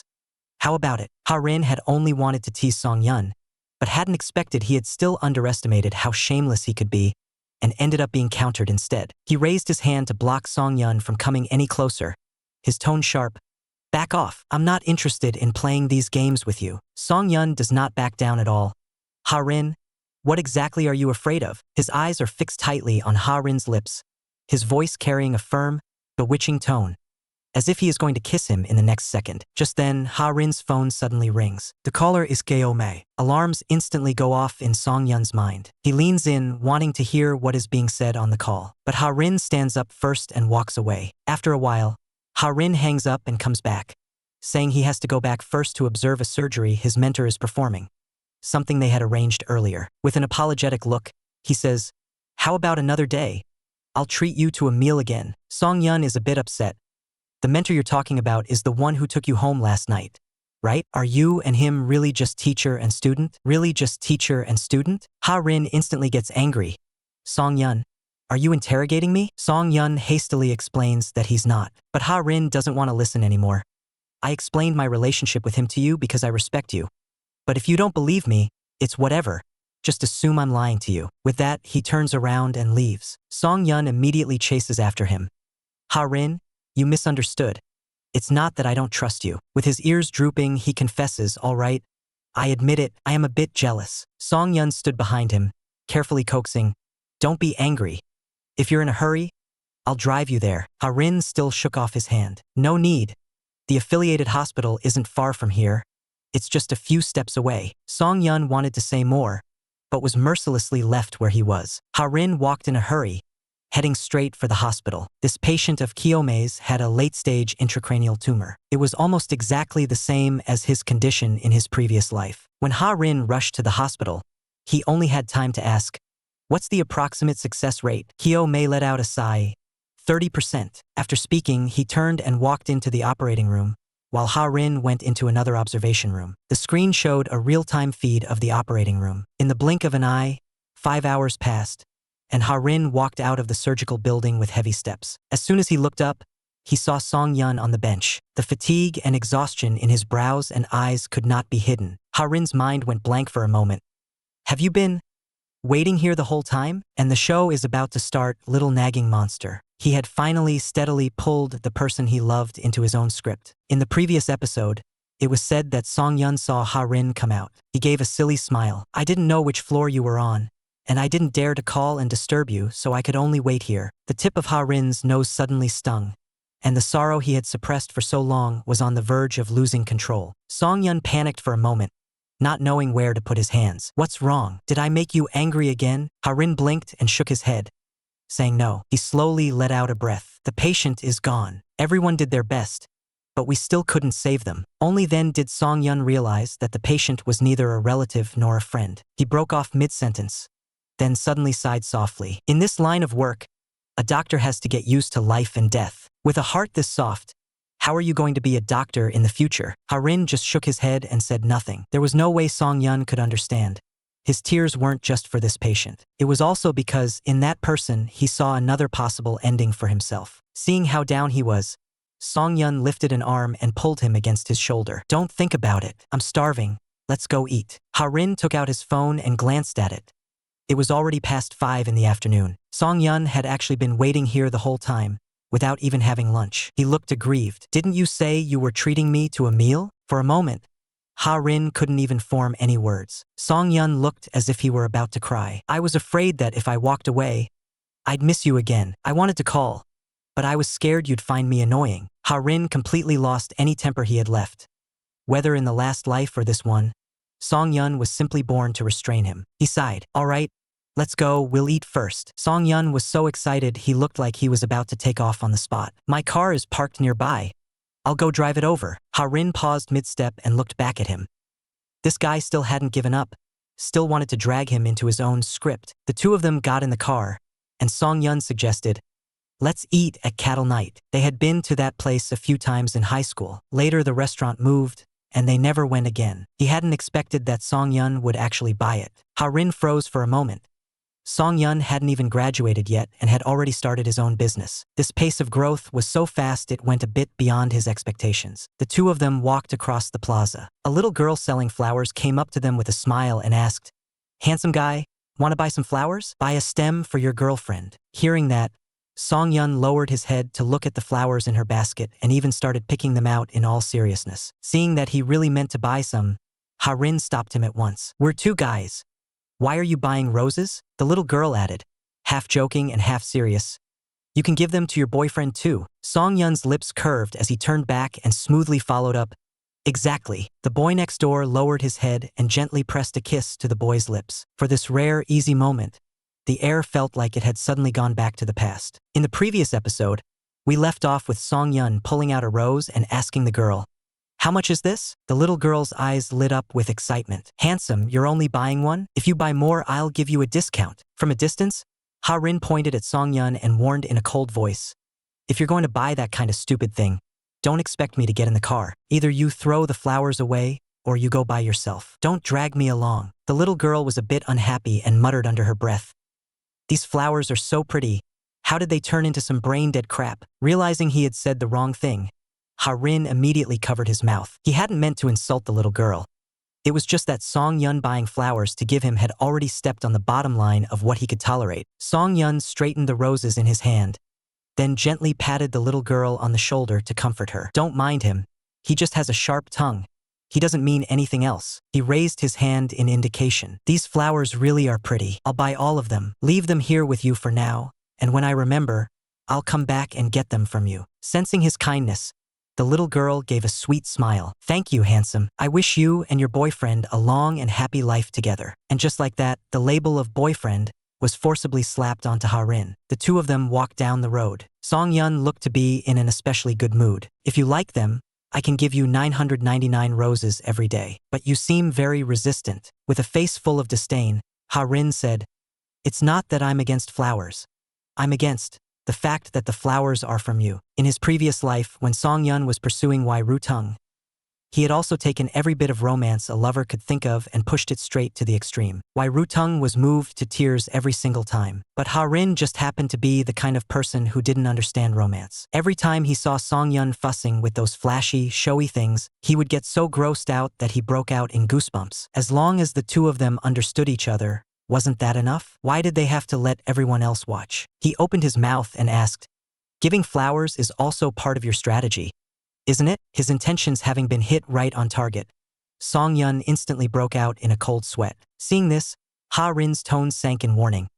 "You'd better kill that idea as soon as possible. Keep a low profile, or don't blame me for not saving your face." Song-yun nodded repeatedly in agreement and hurriedly pushed Ha-rin into the Western restaurant. Before they had even sat down, he quietly shot the waiter a look. The waiter understood at a glance and immediately presented the restaurant's supreme card. Ha-rin didn't need to guess to know this was obviously something Song-yun had arranged in advance. He didn't make things hard for the waiter, took the membership card, and said thank you. Right after that, the waiter handed over the menu. Without even looking, Song-yun said directly, What else is there to order? Bring us one of every deluxe set meal in the house. Ha-rin pressed his hand down at once. One of every set meal? Can you even finish that? Don't make yourself look like some upstart who just struck it rich. Okay? The waiter couldn't help thinking to himself. The boss is really terrified of his wife. Ha-rin ordered a steak set meal according to Song Yun's tastes, and then ordered some snacks and drinks for himself. Unknowingly, the two of them started bickering again. They locked eyes for a second, and in the next second both burst into laughter with a "biffed." In that moment, it felt as if that familiar feeling of bantering and arguing from back then had returned. Suddenly, Song Yun gently leaned in. He bent down and pressed his lips to Ha-rin's. The boy next door, who had always loved but could never obtain, finally lifted the lid on the emotions he had been holding down. Ha-rin, what do I have to do to make you fall in love with me? In the previous episode, we said that Song Yun gently kissed Ha-rin's lips and realized he didn't pull away, so he cupped the back of Ha-rin's head, applying pressure, deepening the kiss more and more. When Ha-rin snapped back to his senses, he realized he was firmly trapped and couldn't move at all. It turned out that from the moment Song Yun stepped into the private room, he had quietly woven his net.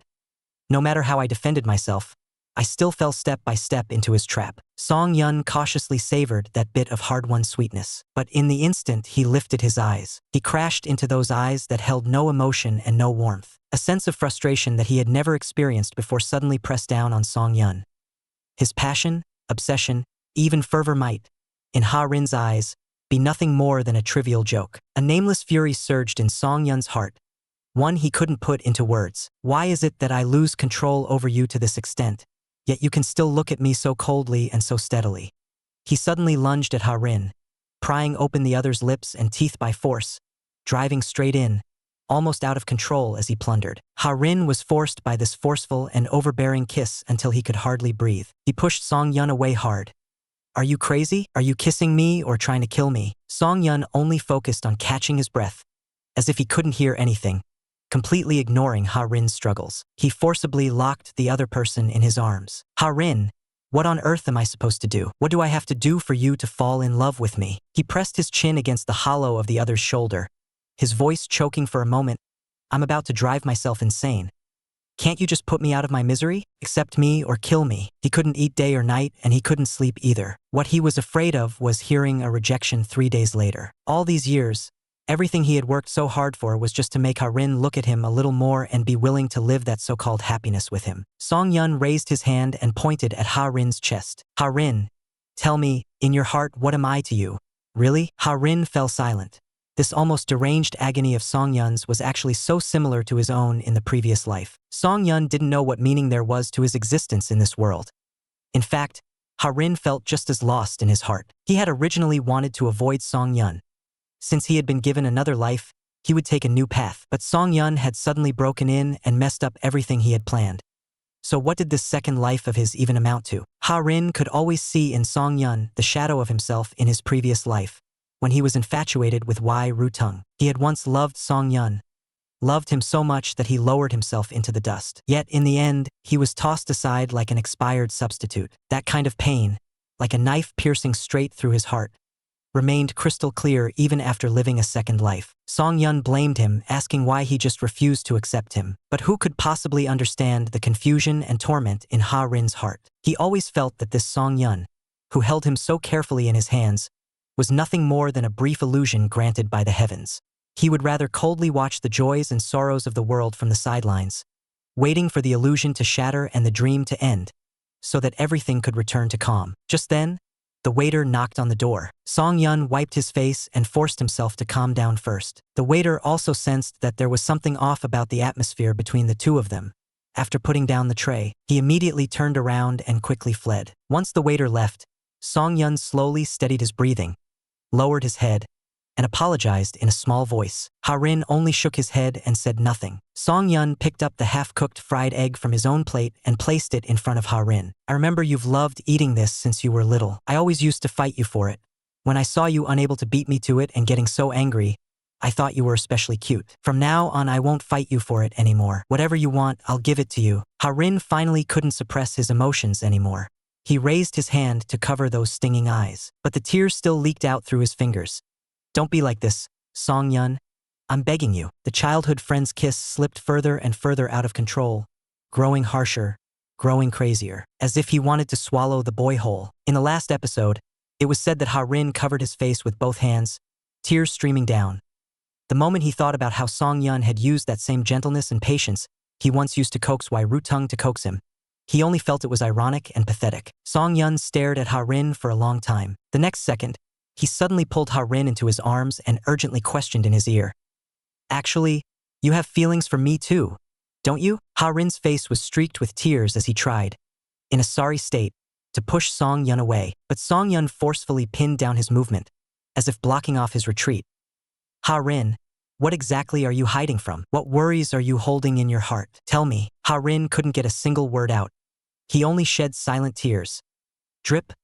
Tears that had been held back for years finally burst the dam in this moment. Ha-rin lowered his head, only wanting to push Song-yun away. But Song-yun leaned in again and raised his hands to cup Ha-rin's face. He kissed him over and over, kissing his lips, kissing the ends of his brows, kissing away his tears, until Ha-rin finally couldn't hold it back and let out a choked sob. Song-yun once again invaded his mouth. This time he was as gentle as possible, every kiss carrying comfort, and also a coercive temptation. Ha-rin trembled lightly as he let out a whimper, but Song-yun's hand began to slowly move downward. He lifted Ha-rin's hem and placed his palm on his waist. Ha-rin frantically pushed Song-yun away, his voice trembling. "Don't do this here." It was as if Song-yun had been waiting for this line. He immediately pulled him into his arms. "Then let's go to my room. My company has a single-person restroom, we can go there." Ha-rin bit his lip in secret, desperately trying to cool down the surging desire inside him as quickly as possible. He even forced his voice back to a cold tone. "Not going. You want to take the chance to screw me? Keep dreaming." Song-yun was still unsatisfied and pursed his lips. "So close. Another moment and my 36 curved overtaking moves could finally be put to use." He was still very gentle as he lowered his head to kiss Ha-rin's temple. "I won't force you. As long as you can accept me, I can wait as long as it takes." This time Ha-rin didn't push Song-yun away again. He just thought with a hint of helplessness. What exactly is the relationship between me and Song-yun? The Song-yun before his eyes was like a fierce beast that had only just suppressed its anger, patiently crouching at his feet, looking gentle and obedient. But as soon as he found an opportunity, he would immediately pounce again, each time fiercer than the last, until he completely devoured him. Such a Song-yun felt unfamiliar to him, and also made him afraid. Yet in the more hidden depths of his heart, he just couldn't seem to stop. After dinner, Song-yun obediently drove and dropped Ha-rin off downstairs at his dormitory building. Ha-rin was just about to go upstairs when Song-yun suddenly grabbed his wrist. "Tomorrow? Can I still come to see you?" Ha-rin hesitated for a moment, but he knew very clearly he couldn't turn down a Song-yun who already had victory in his hands. He was silent for a few seconds. "Don't come too early." Song-yun laughed. "Then I'll come at 8. The two of them fooled around for a while longer. In the end, they settled on 10 o'clock. Song-yun gave him a goodnight kiss. Then, as if afraid he would change his mind, turned and hurried away. Ha-rin had already become completely numb to this habit Song-yun had developed over the past 2 days of kissing him at the drop of a hat. Half an hour later, Ha-rin had just finished his shower and was getting ready for bed. "Ha-rin, I'm sorry." Song-yun's voice sounded very dejected. "I'm afraid I won't be able to see you tomorrow." The boy had finally decided to open his heart and accept the price that came with it. Since he couldn't avoid it, then he simply wouldn't. In the last episode, we mentioned that Song-yun apologized and said he wouldn't be able to see Ha-rin the next day because he had to rush back to the city to chair a shareholders' meeting. He asked cautiously, "Our 3-day promise, it still counts, right?" Ha-rin gave a low his meaning very clear. It counts. But in fact, Ha-rin himself wasn't sure, which caused him to sleep restlessly the entire night. At one moment he dreamed of the Song-yun from this lifetime, who went to every length to please him. After a while, he dreamed again of Song-yun from his past life, cold to him, every word like a stab. When he woke up the next day, Ha-rin felt as if his whole body had been hollowed out, even more exhausted than after running 3,000 meters. There was a ding-dong from his phone. Song-yun had already arrived in the city. Ha-rin replied almost mechanically, "As long as you arrive safely, make sure to rest." Song-yun's call came through very quickly. "Ha-rin, I suddenly miss you so much. The old man actually dumped such a big load on me at the last minute and ran off abroad himself. It's really too much." Ha-rin thought to himself. Song-yun's father really does value him. Otherwise, he wouldn't have entrusted him with something so important. "You drove back to D-City overnight? Have you had any rest? Song Yun let out a weary sigh. I've been reading documents the whole time. Only when I saw your reply did I take a moment to call you. Ha-rin's heart suddenly softened, feeling a bit of ache. If he keeps burning himself out like this, his body won't hold up. Song Yun closed the folder. I have to go to a meeting. He still couldn't rest easy and added, I'll contact you again after the meeting. Remember what I told you. I love you. When Ha-rin heard this, his heart suddenly thumped heavily. In his previous life, Song Yun had never spoken to him like this, in such a gentle tone, nor said these kinds of words to him. Perhaps it was because Ha-rin longed too much for his tenderness that he fell for him once again so easily. In this lifetime, Ha-rin spent 4 years deliberately avoiding Song Yun, but Song Yun needed only 1 day to successfully pursue Ha-rin. He hated himself for being like this, yet he had no way to change it. Since Song Yun was born to restrain him, then he might as well stop running. If he could not escape, he should not try to. At least in this lifetime, Song Yun had given him all of his sincere feelings. Even if it was only a dream like flowers in a mirror and the moon in water, he still wanted to love earnestly once within the dream. As for waking up from the dream, they would talk about it after waking. But even as night fell, Ha-rin still did not receive a call from Song Yun. Was the meeting not over yet? Or had Song Yun already forgotten what he had promised him? Just then, the phone suddenly rang. Ha-rin answered almost by reflex, but the person on the other end said, May I ask if this is second young Master Xia? Ha-rin frowned, his heart tightening. Yes, this is he. May I ask who is calling? In this lifetime, his love with Song Yun had ended before it even had the chance to begin. In the previous episode, it was mentioned that Ha-rin learned from the phone call that Song Yun had been sent to the hospital due to overwork, and when he fainted, he hit his head, resulting in a mild concussion. Ha-rin could no longer sit still. That very night, he took a high-speed train to rush to City F. By the time he arrived at the hospital, it was already late at night. The assistant told him that there was a bit of a problem with Song Yun's self-awareness. His emotions had been extremely agitated, so the doctor gave him a sedative, and it was still unclear when he would wake up. Ha-rin pressed his lips together, his eyes full of heartache. Song Yun being forced to this point was his responsibility too. To think that just a dozen hours ago, this person was still whispering sweet words to him over the phone. Yet now, how had he ended up lying in a hospital, unconscious and unresponsive? Ha-rin bent down close to his ear and murmured softly, Song Yun, I'm here. Open your eyes and look at me. Will you? As if something had tugged at him, Song Yun's fingers moved slightly. Ha-rin's heart jolted. Song Yun, it's me, Ha-rin. If you can hear me, then open your eyes. All right? Song Yun's breathing suddenly grew rapid, as if he were struggling desperately in a dream, or enduring a pain he couldn't put into words. He jolted awake, his eyes staring straight ahead, completely out of focus. Ha-rin was startled by him, and in a very soft voice he tried calling his name. Song Yun turned his head to look at him in disbelief. Ha-rin, you're still alive? Ha-rin froze completely for a moment. A terrifying suspicion surged up, draining the color from his face. Could the current Song Yun be the Song Yun from his previous life? Very quickly, Song Yun sank into even deeper confusion. No, that's not right.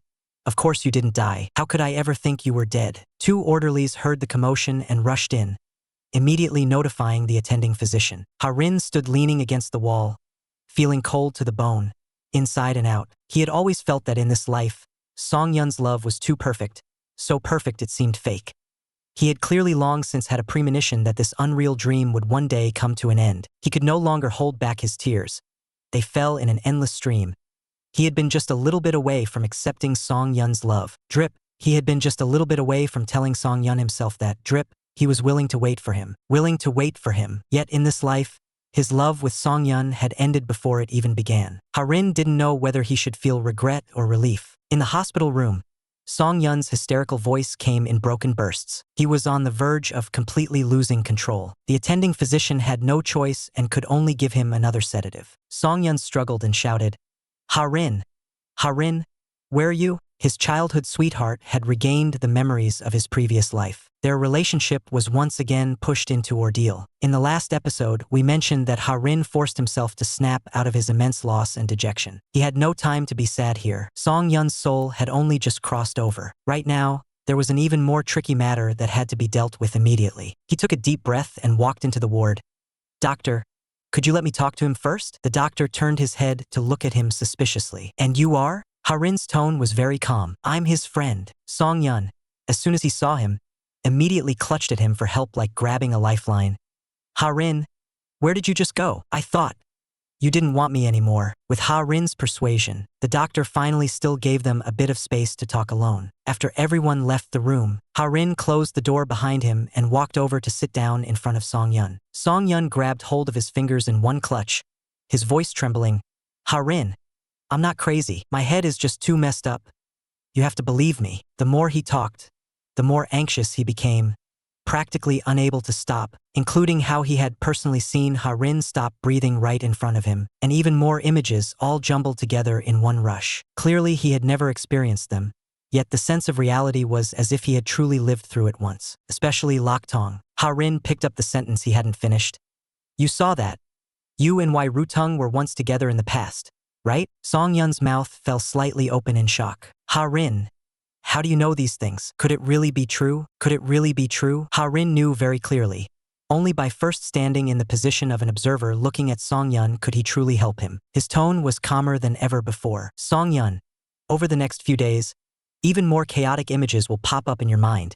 But you must hold down your emotions and stop alarming the doctors so easily. Song-yun actually didn't really understand. Ha-rin, you must know something, right? Could you tell me? Ha-rin slowly lowered his eyes. Those things don't need to be told to you by me. Once you've sorted everything out in your head, you'll understand on your own. You'll understand on your own.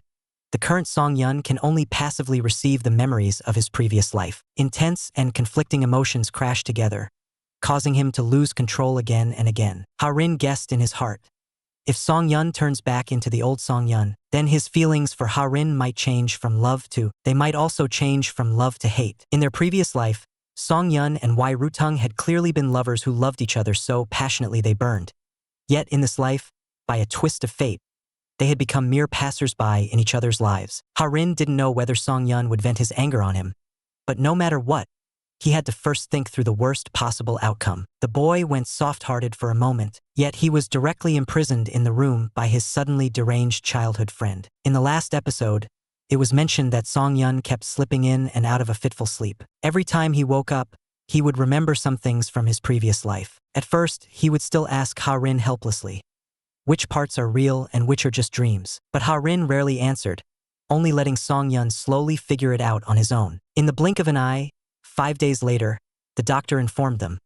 There's nothing much wrong, he can be discharged. Ha-rin peeled a pear. After peeling it, he handed it to Song-yun and said softly, looks like it's about time for me to go back too. Song-yun glanced at it but didn't take it. Ha-rin, what you mean is, you want to part ways with me? Ha-rin froze for a moment, then suddenly thought of the symbolism of pair/parting. If you want to understand it that way, that's fine. Besides, we were never really together. So where does parting ways even come from? Song-yun opened his mouth, but couldn't get out a single word of rebuttal. It was hard for him to say clearly in his previous life who he had actually loved more. But he knew that in this life, he and Wai Rutung were only gentlemanly acquaintances, as light as water. Yet his feelings for Ha-rin were like a fire that burned hotter and hotter, growing ever more searing. Only at this moment did he understand. Those seemingly unreasonable actions of Ha-rin in the past had actually all been him avoiding him. Seeing that he still wouldn't take the pear, Ha-rin stood up, ready to throw it into the trash can. But Song-yun suddenly grabbed his arm. Stay with me a little longer, okay? I need to handle the discharge procedures, but I don't want to trouble my assistant. Ha-rin felt his heart go numb. Fine, I'll just treat it as seeing you off to the very end. He looked at Song-yun with a cold face. I can help you with the discharge procedures and I can take you home.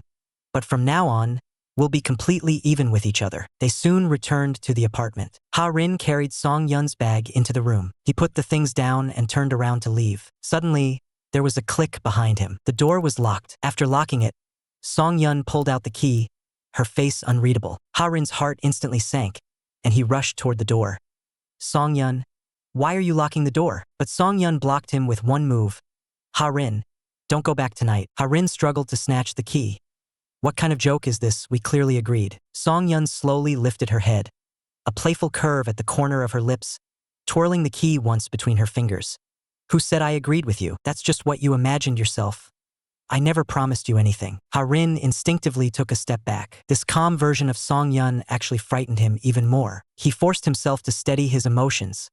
I still have to go back to school. Song-yun, stop messing around and give me the key. But Song-yun raised her long arm and flicked it casually. The key traced an arc through the air and went straight out the half-open window, then fell straight down. The boyhood friend whose memories of 2 lifetimes were tangled together lost control on the spot and went insane. Previously on, Song-yun locked Ha-rin in the room and casually tossed the key away. Ha-rin, who was afraid of heights, ran to the window and stuck his head out. The next second, his head spun and his vision went black. Song-yun immediately stepped forward, yanked him back with one pull, and pinned him against the wall in one motion. Ha-rin, be careful. If you fall, that feeling is really unpleasant. You've never tasted that feeling, but I really have. Ha-rin couldn't understand what Song-yun was saying, but the gentler Song-yun became, the more he felt something was wrong, and the more frightened he grew. Song-yun, don't be like this. If you hate me. Instead, Song-yun looked utterly confused. How could I possibly hate you? I barely have enough time to love you. As he spoke, he reached out and wrapped his hand around Ha-rin's fingers. He pressed Ha-rin's hand to his own heart. Ha-rin, stop always thinking about leaving me, okay? Every time you talk to me with that indifferent expression, it hurts so much right here I can't stand it. Ha-rin's whole body began to tremble. Song-yun's heartbeat was terrifyingly clear, carrying an oppressive force that brooked no refusal. As if he had completely become a different person. He began to hate himself for being soft-hearted and regretful all over again. If he had just refused to take Song-yun home from the very beginning, no matter what, he wouldn't be trapped here by this lunatic. Suddenly, it was as if someone had flipped a switch in his mind. Wai Rutung was about to go abroad. Song-yun's movement faltered. He clearly couldn't keep up with Ha-rin's sudden change of topic. Ha-rin could tell this tactic was indeed effective. Wai Rutung was about to emigrate overseas with his current boyfriend. In an instant, a fierce surge of emotion exploded in Song-yun's mind. It almost tore him clean in two. Song-yun still couldn't help blurting out a question about who Wai Rutung's boyfriend was, and Ha-rin answered without hesitation. But Ha-rin's heart suddenly sank, and a trace of guilt surged up. Things were too urgent. He could only drag Wai Rutung out as a human shield. Song-yun repeated the name Diabidu over and over, and an expression of dawning realization slowly surfaced on his face. Song-yun thought, so it was him, that's right, Diabidu is the one Luotong should be with. Seizing this opening, Ha-rin gave Song-yun a hard shove, then turned and bolted for the door. There's no way Song-yun only has one key. He must have a spare.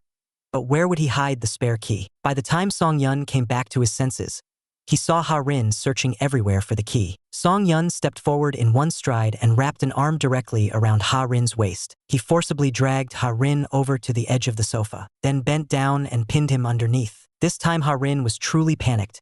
As he struggled desperately, he pleaded anxiously with Song-yun. Please let me go. Go to Wai Rutung. I'm begging you. Just let me go. Without a word, Song-yun directly restrained Ha-rin's hands. He lowered his head and bit down on his lips. Only when Ha-rin let out a muffled groan of pain did Song-yun seem to be yanked back to reality, jolting awake from his loss of control. I hurt you, didn't I? As he spoke, he once again sealed Ha-rin's lips, his voice pressed very low. Cooperate a little, I'll treat you well. Ha-rin couldn't tell which lifetime Song-yun was now in control of everything. He could only try his best to soften his tone and coax him gently. Song-yun, let go of me first. Can we sit down and talk this through? In the end, the boy still couldn't escape his childhood friend's forcefulness. In the previous episode, it was said that Song-yun, heedless of everything, pinned Ha-rin down beneath him and refused to let go no matter what. He sounded as aggrieved as a child.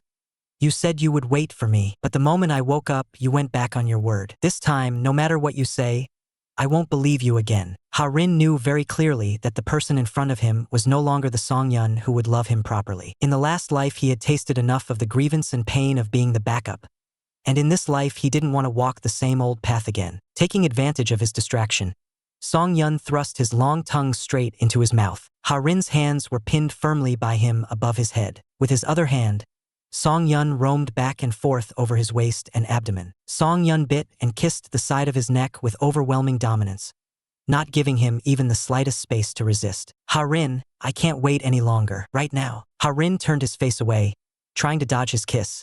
Song-yun, stop. If you pull back now, it's still not too late. Song-yun got up and pulled off his own belt, his gaze fixed on him like a predator on its prey. With you, I will never pull back. No one knew how much time had passed. Ha-rin slowly opened his eyes. The strap on his wrist had already been undone, leaving only a single red mark where it had been pulled tight. And his body, too, was covered in scattered little marks. He tried to prop himself up to sit, but his whole body was sore and weak, and he fell back down at once. Song-yun heard the movement and immediately reached out to shield him. Don't rush to get up. Whatever you want, tell me. Ha-rin didn't even turn his head. I want to go back to the city, right now, this instant. Song-yun fell silent. Ha-rin went on. Song-yun, do you even have a conscience? I took leave, rushed over overnight to take care of you. And this is how you treat me. Song-yun lowered his head and gently dropped a kiss on his back, his voice hoarse. I want to be good to you. I want to be good to you for the rest of my life. But don't. He slowly wrapped his arms around Ha-rin's waist, as if afraid he would run away. I know that by doing this, I'll make you really angry, but what else can I do? If I don't hold on to you now, I'll really never have another chance. Ha-rin's temper flared up at once. Song-yun, use those big eyes of yours and look carefully. I'm Ha-rin, not Wai Ru-tung. But Song-yun turned his gaze away, not daring to meet his eyes. I know you're not Luo-tong. He and I are already impossible. In this life, I only want to take good care of you. Ha-rin's heart felt as if it had been pricked through by a needle, so tight with pain. In our previous life, you only reluctantly made do with me because you thought Wai Ru-tung was dead. In this life, you think there's no way you could ever be with him again, so you plan to cling to me and never let go. Isn't that right? He was so upset that his eyes burned and tears were almost about to spill over. In your eyes, am I, Ha-rin, just a stand-in for Wai Ru-tung? Song-yun's throat tightened, and her defense sounded very weak. No.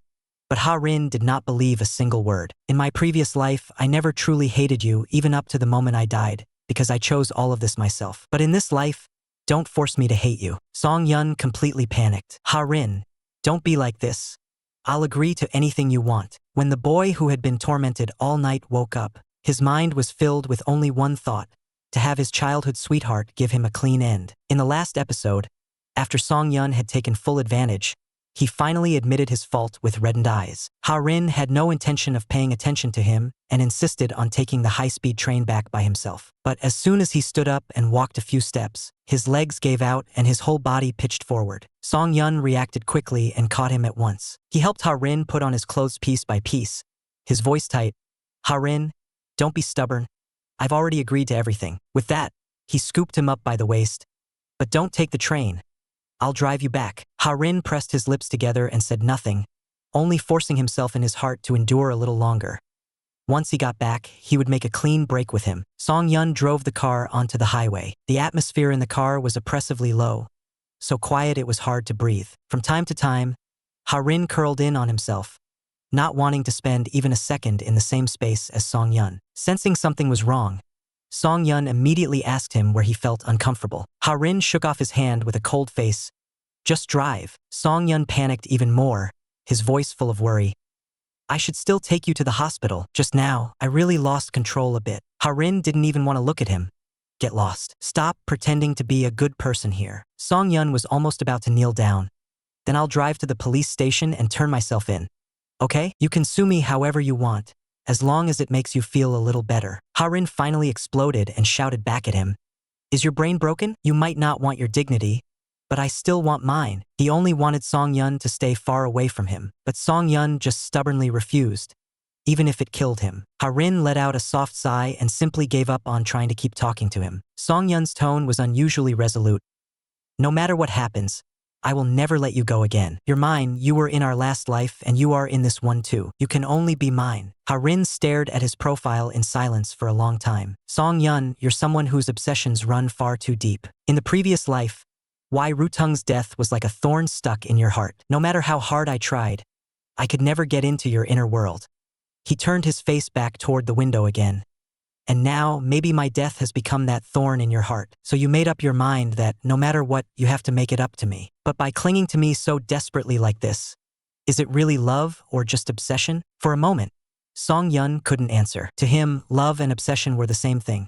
He loved Ha-rin, so of course he was utterly devoted to Ha-rin. But Ha-rin told him straight out, stubborn attachment is not the same as love. Neither of them could convince the other. Just then, Ha-rin's phone suddenly rang. The screen showed an incoming call, Wai Ru-tung. He thought for a moment, then still pressed the answer button. It turned out Wai Ru-tung was about to leave, and before leaving wanted to treat him to a meal. When Ha-rin opened his mouth to invite Song-yun to go eat together, knowing nothing, Song-yun thought his own springtime had finally arrived. But Ha-rin turned his head toward the car window. His expression darkened a little.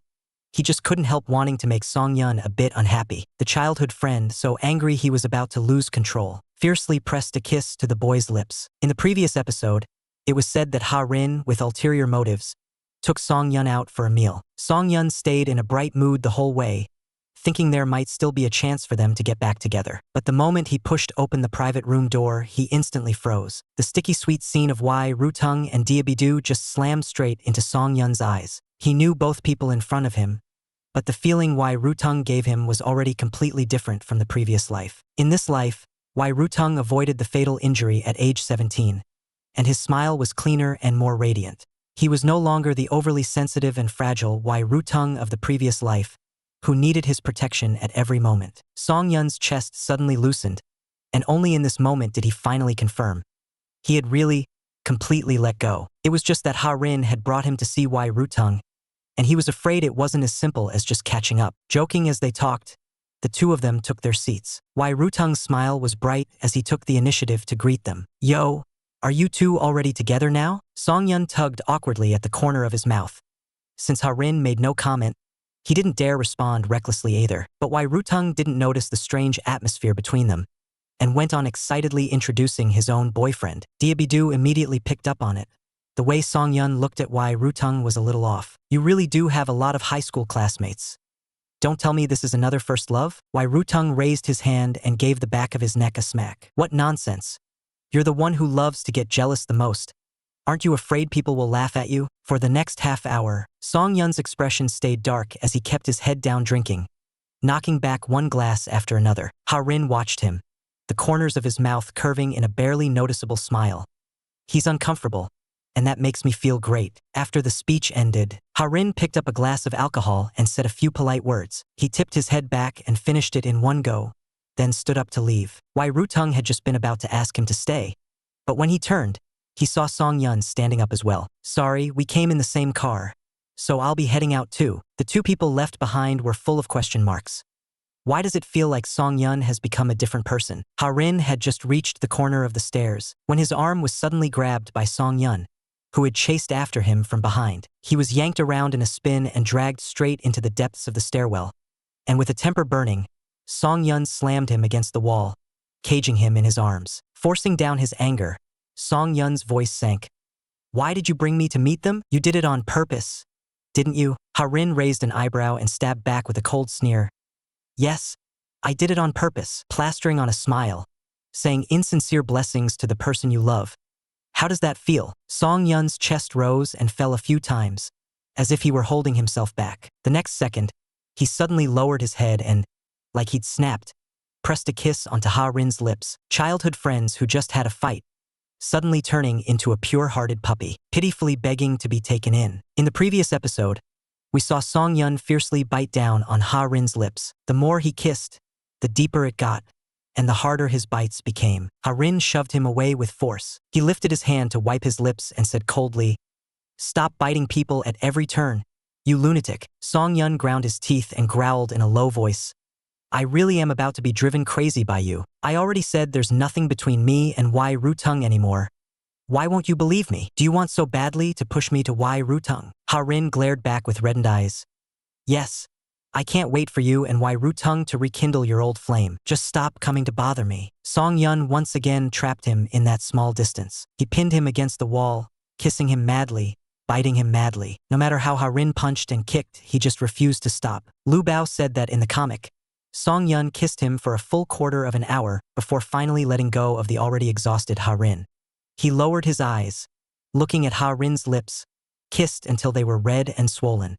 His fingertips went soft, and he couldn't help gently rubbing them with his thumb. Ha-rin turned his face away and slapped his hand away in disgust. Song-yun leaned to his ear and pressed down his voice to say in a low tone, "Ha-rin, I'm sticking with you for this whole lifetime. No matter what, don't think you can shake me off. It's okay if you don't believe me. Anyway, if you live, I live.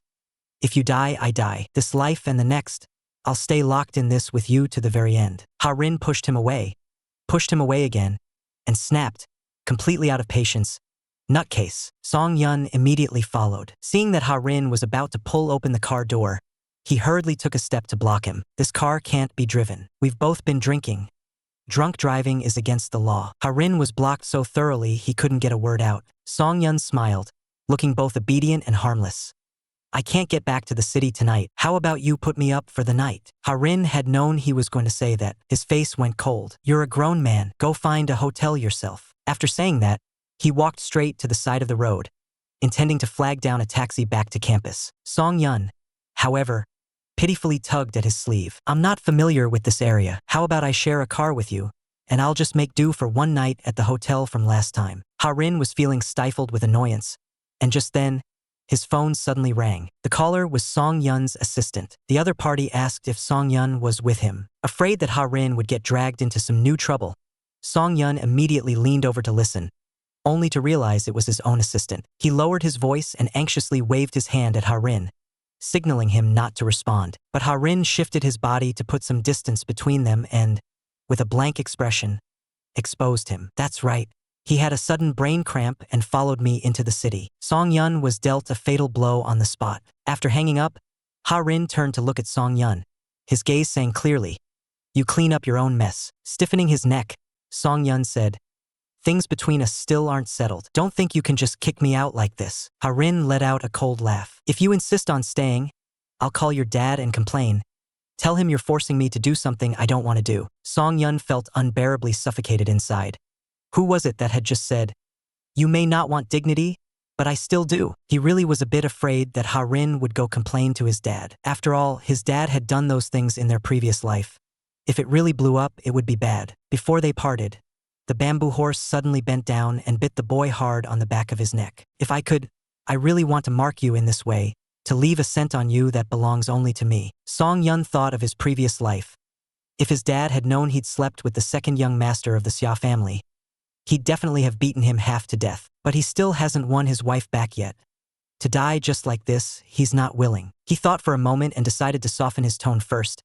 "But Ha-rin, I still want to go to the hospital with you tomorrow and have a full body checkup. In the previous life, by the time you were diagnosed, it was already late stage. If we go for a checkup now, maybe..." Ha-rin didn't buy it at all. "I have a physical every year. I'm very healthy right now. I don't need you worrying about me." Song Yun thought about it and realized that was true. Ha-rin studied medicine. In this life, he'll definitely care about his own body even more than in the last one. After that, no matter what excuse Song Yun came up with to try to stay, each one was shot down on the spot by Ha-rin. Song Yun couldn't help thinking, "My wife is this smart. What am I going to do from now on? What am I going to do from now on?" Ha-rin lifted his chin slightly, signaling him to hurry up and get lost. But Song Yun still stood there without moving, his gaze so scorching it was frightening as he stared at Ha-rin. His eyes were clearly off, even carrying a hint of unhinged madness. "Back off!" Sirens blared in Ha-rin's mind, and he instinctively took a step back. But Song Yun suddenly lunged at him and yanked open his collar with one pull. The next second, he bit down hard on the back of his neck, making Ha-rin cry out in pain on the spot. Ha-rin snapped back to her senses and immediately pushed Song Yun away. "What the hell? Are you a dog or something?" Song Yun stared at Ha-rin, as if he had something to say. But in the end, he didn't spit out a single word, turned around, and left. It wasn't until a week later, when Ha-rin came across a Weibo post from Song Yun, that she finally understood what he'd meant with that bite. Ha-rin subconsciously raised her hand to touch the bite mark on the back of her neck, a chill shooting up her spine. Seriously, what a fucking lunatic. The next time they met was already a few days later at a dinner gathering. Throughout the whole meal, Song Yun kept sneaking glances at Ha-rin, seemingly testing the waters. Someone asked him if he had a girlfriend, and after a few seconds of silence, Song Yun said, "There is someone I like, but unfortunately I haven't managed to win them over yet." Ha-rin's hand tightened bit by bit around her wine glass, just praying that Song Yun wouldn't start acting crazy at a time like this. Old Mrs. Xia looked full of regret. "Oh dear, then you really have to step up your game. Whose daughter is she? To be unimpressed even by our handsome and wealthy young Master Song." Song Yun looked as if he were ashamed, lowering his head as he said, "He's wonderful. I'm the one who's not good enough for him, so I have to work harder." As soon as Song Yun's mother heard that, she got excited too. "Son, how come you never mentioned this before? Which family's girl is it? Do you want mom to go speak for you?" Song Yun's gaze swept lightly over Ha-rin, but his voice was firm. My spouse is for me to pursue myself. I originally thought this was a fated connection written in my destiny, but halfway through he just had to fall for someone else. By the time he finally wanted to turn back, he realized it was all too late. In the previous episode, we mentioned that both sets of parents felt it was a pity that, despite the two families having been close for so many years, they had never managed to become in-laws. Song's mother sighed and said, "Speaking of which, back then Ha-rin's mother even held my hand and said that if this child turned out to be a girl, she would marry her to my son Song-yun as his wife." Song-yun immediately turned his head and asked, "Mom, how come you never told me that before?" Song's mother said, half annoyed and half amused. "The moment Ha-rin was born he was a boy. How could I possibly force you to marry Ha-rin into the family? You two have stuck together since you were little, so I guess you really are fated. If you can't be husband and wife, being lifelong good brothers is pretty nice too." Song-yun pressed down the restless feeling in his chest. Yet his gaze kept falling on Ha-rin again and again. But Ha-rin didn't give him the slightest reaction. He had already heard about this in his previous life. Back then he had foolishly thought their fate was already written in stone. But later, Song-yun ended up falling for Wai Ru-tung. Seeing him drinking sullenly, Ha-riang lowered his voice to remind him, "Don't drink too much." Only then did Ha-rin jerk back to his senses, giving Ha-riang an apologetic smile. "I'm going to the restroom." When Song-yun saw him leave, he almost immediately found an excuse and followed after him. Soon, Ha-rin walked up to the wash basin. He splashed cold water on his face, trying to force his mind to clear a little. At that moment, his wrist was suddenly grabbed by someone. Before Ha-rin could react, Song-yun had already dragged him into a stall and even locked the door behind them in one motion. Ha-rin was still a little drunk, the corners of his eyes tinged red, a hazy mist seeming to veil his gaze, and the sight of it made Song-yun's heartbeat almost spin out of control. Song-yun bent down close to his ear, his voice pressed very low. "You heard what my mom said just now, right? The two of us had an arranged engagement as kids. You were always meant to marry into our family and be my wife." Ha-rin couldn't help but let out a laugh. "Can you not take things out of context? Your mom's exact words were, 'Only if the baby was a girl would she be given to your family as a wife.'" But Song-yun didn't care in the slightest. "Back when you were still in your mother's womb, you were already mine. We're destined to be together. So stop thinking about leaving me." A trace of self-mockery tugged at the corner of Ha-rin's lips. If he had heard that in his previous life, he probably would have gone mad with joy. But now, all that was left was sorrow. Love is like milk. If you leave it too long, it spoils, it expires. As for you, I stopped feeling anything a long time ago. Song-yun cut him off with a low growl. "I don't believe that." As soon as the words fell, he lowered his head, aiming for his lips. But Ha-rin turned his face away first and dodged. Song-yun's voice caught, and he all but pressed against him as he whispered hoarsely, "I don't believe in any expiration date. One day, I'll prove it to you. Pa, one day I will prove it to you." Pa. Song-yun buried his face in the crook of his neck, scorching hot tears pattering down. But Ha-rin's expression was numb, silent and motionless. He just let this man cling to his ear and cry until he trembled. What to do if you climb into bed and your wife rejects you? In the previous episode, it was said that after the banquet ended, Song-yun told his father that he wouldn't be going back to the city for the time being. Mother Song was a bit worried. "Then where will you live these days?" "The old house in the city hasn't been lived in for many years." Old Madame Xia waved her hand after hearing this. "If you've got nowhere to stay, just come to our place and make do for a few days. We'll feed you." Song-yun and Ha-rin were stunned at the same time, one unable to hide the joy on his face, the other unable to suppress the worry. Father Song hurriedly smiled and tried to decline a few times, but old Madame Xia made the decision directly.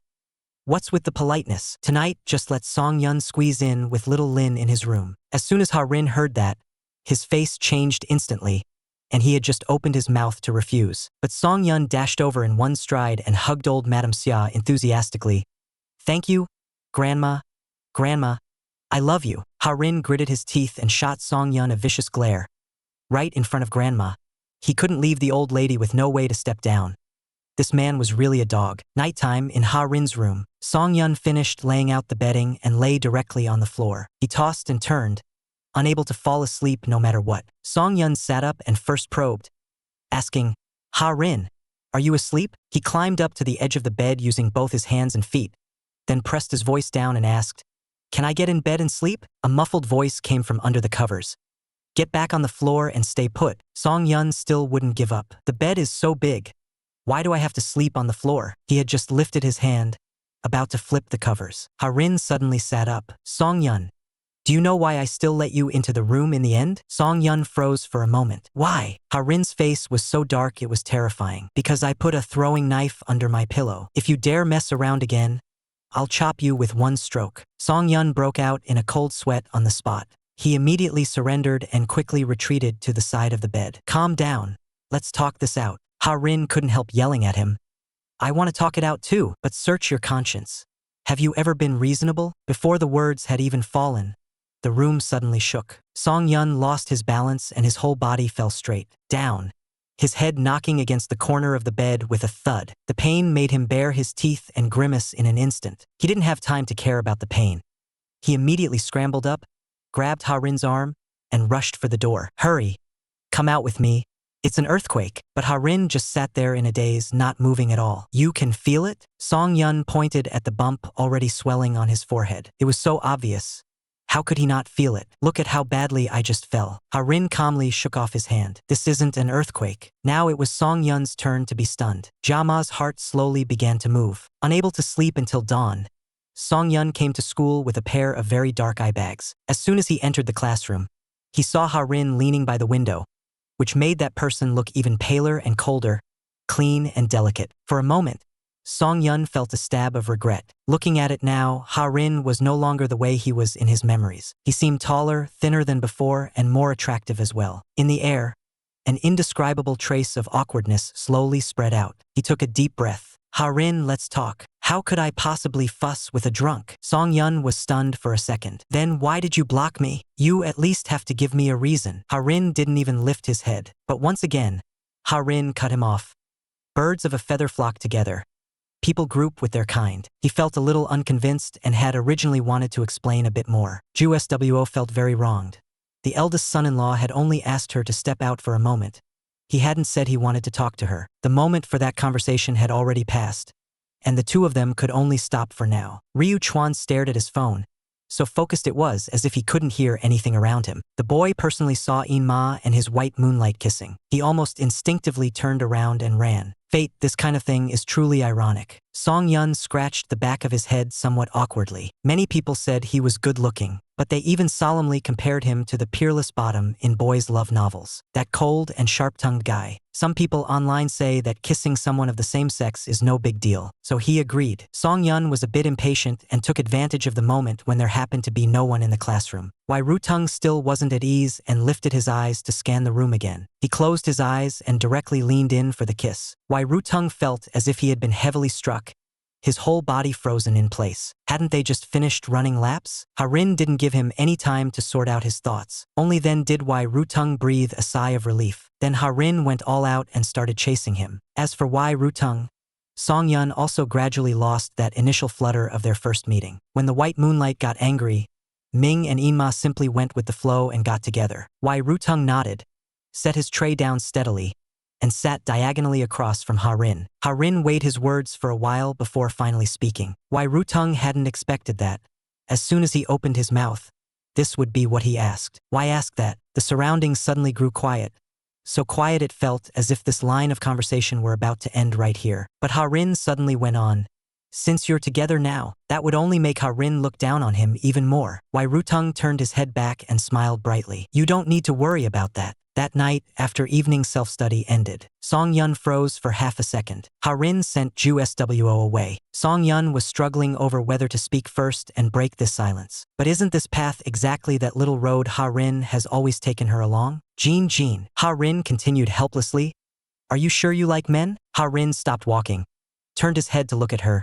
Song-yun, for the sake of our brotherhood of over 10 years, I'll tell you a few heartfelt words. Obviously, Ha-rin was actually a few months younger than her. Ha-rin earnestly and patiently said a lot, telling her that she had to become stronger, as long as the person by her side was Ha-rin. I just received a notice from the homeroom teacher this morning. Ha-rin only shook his head, his tone very light.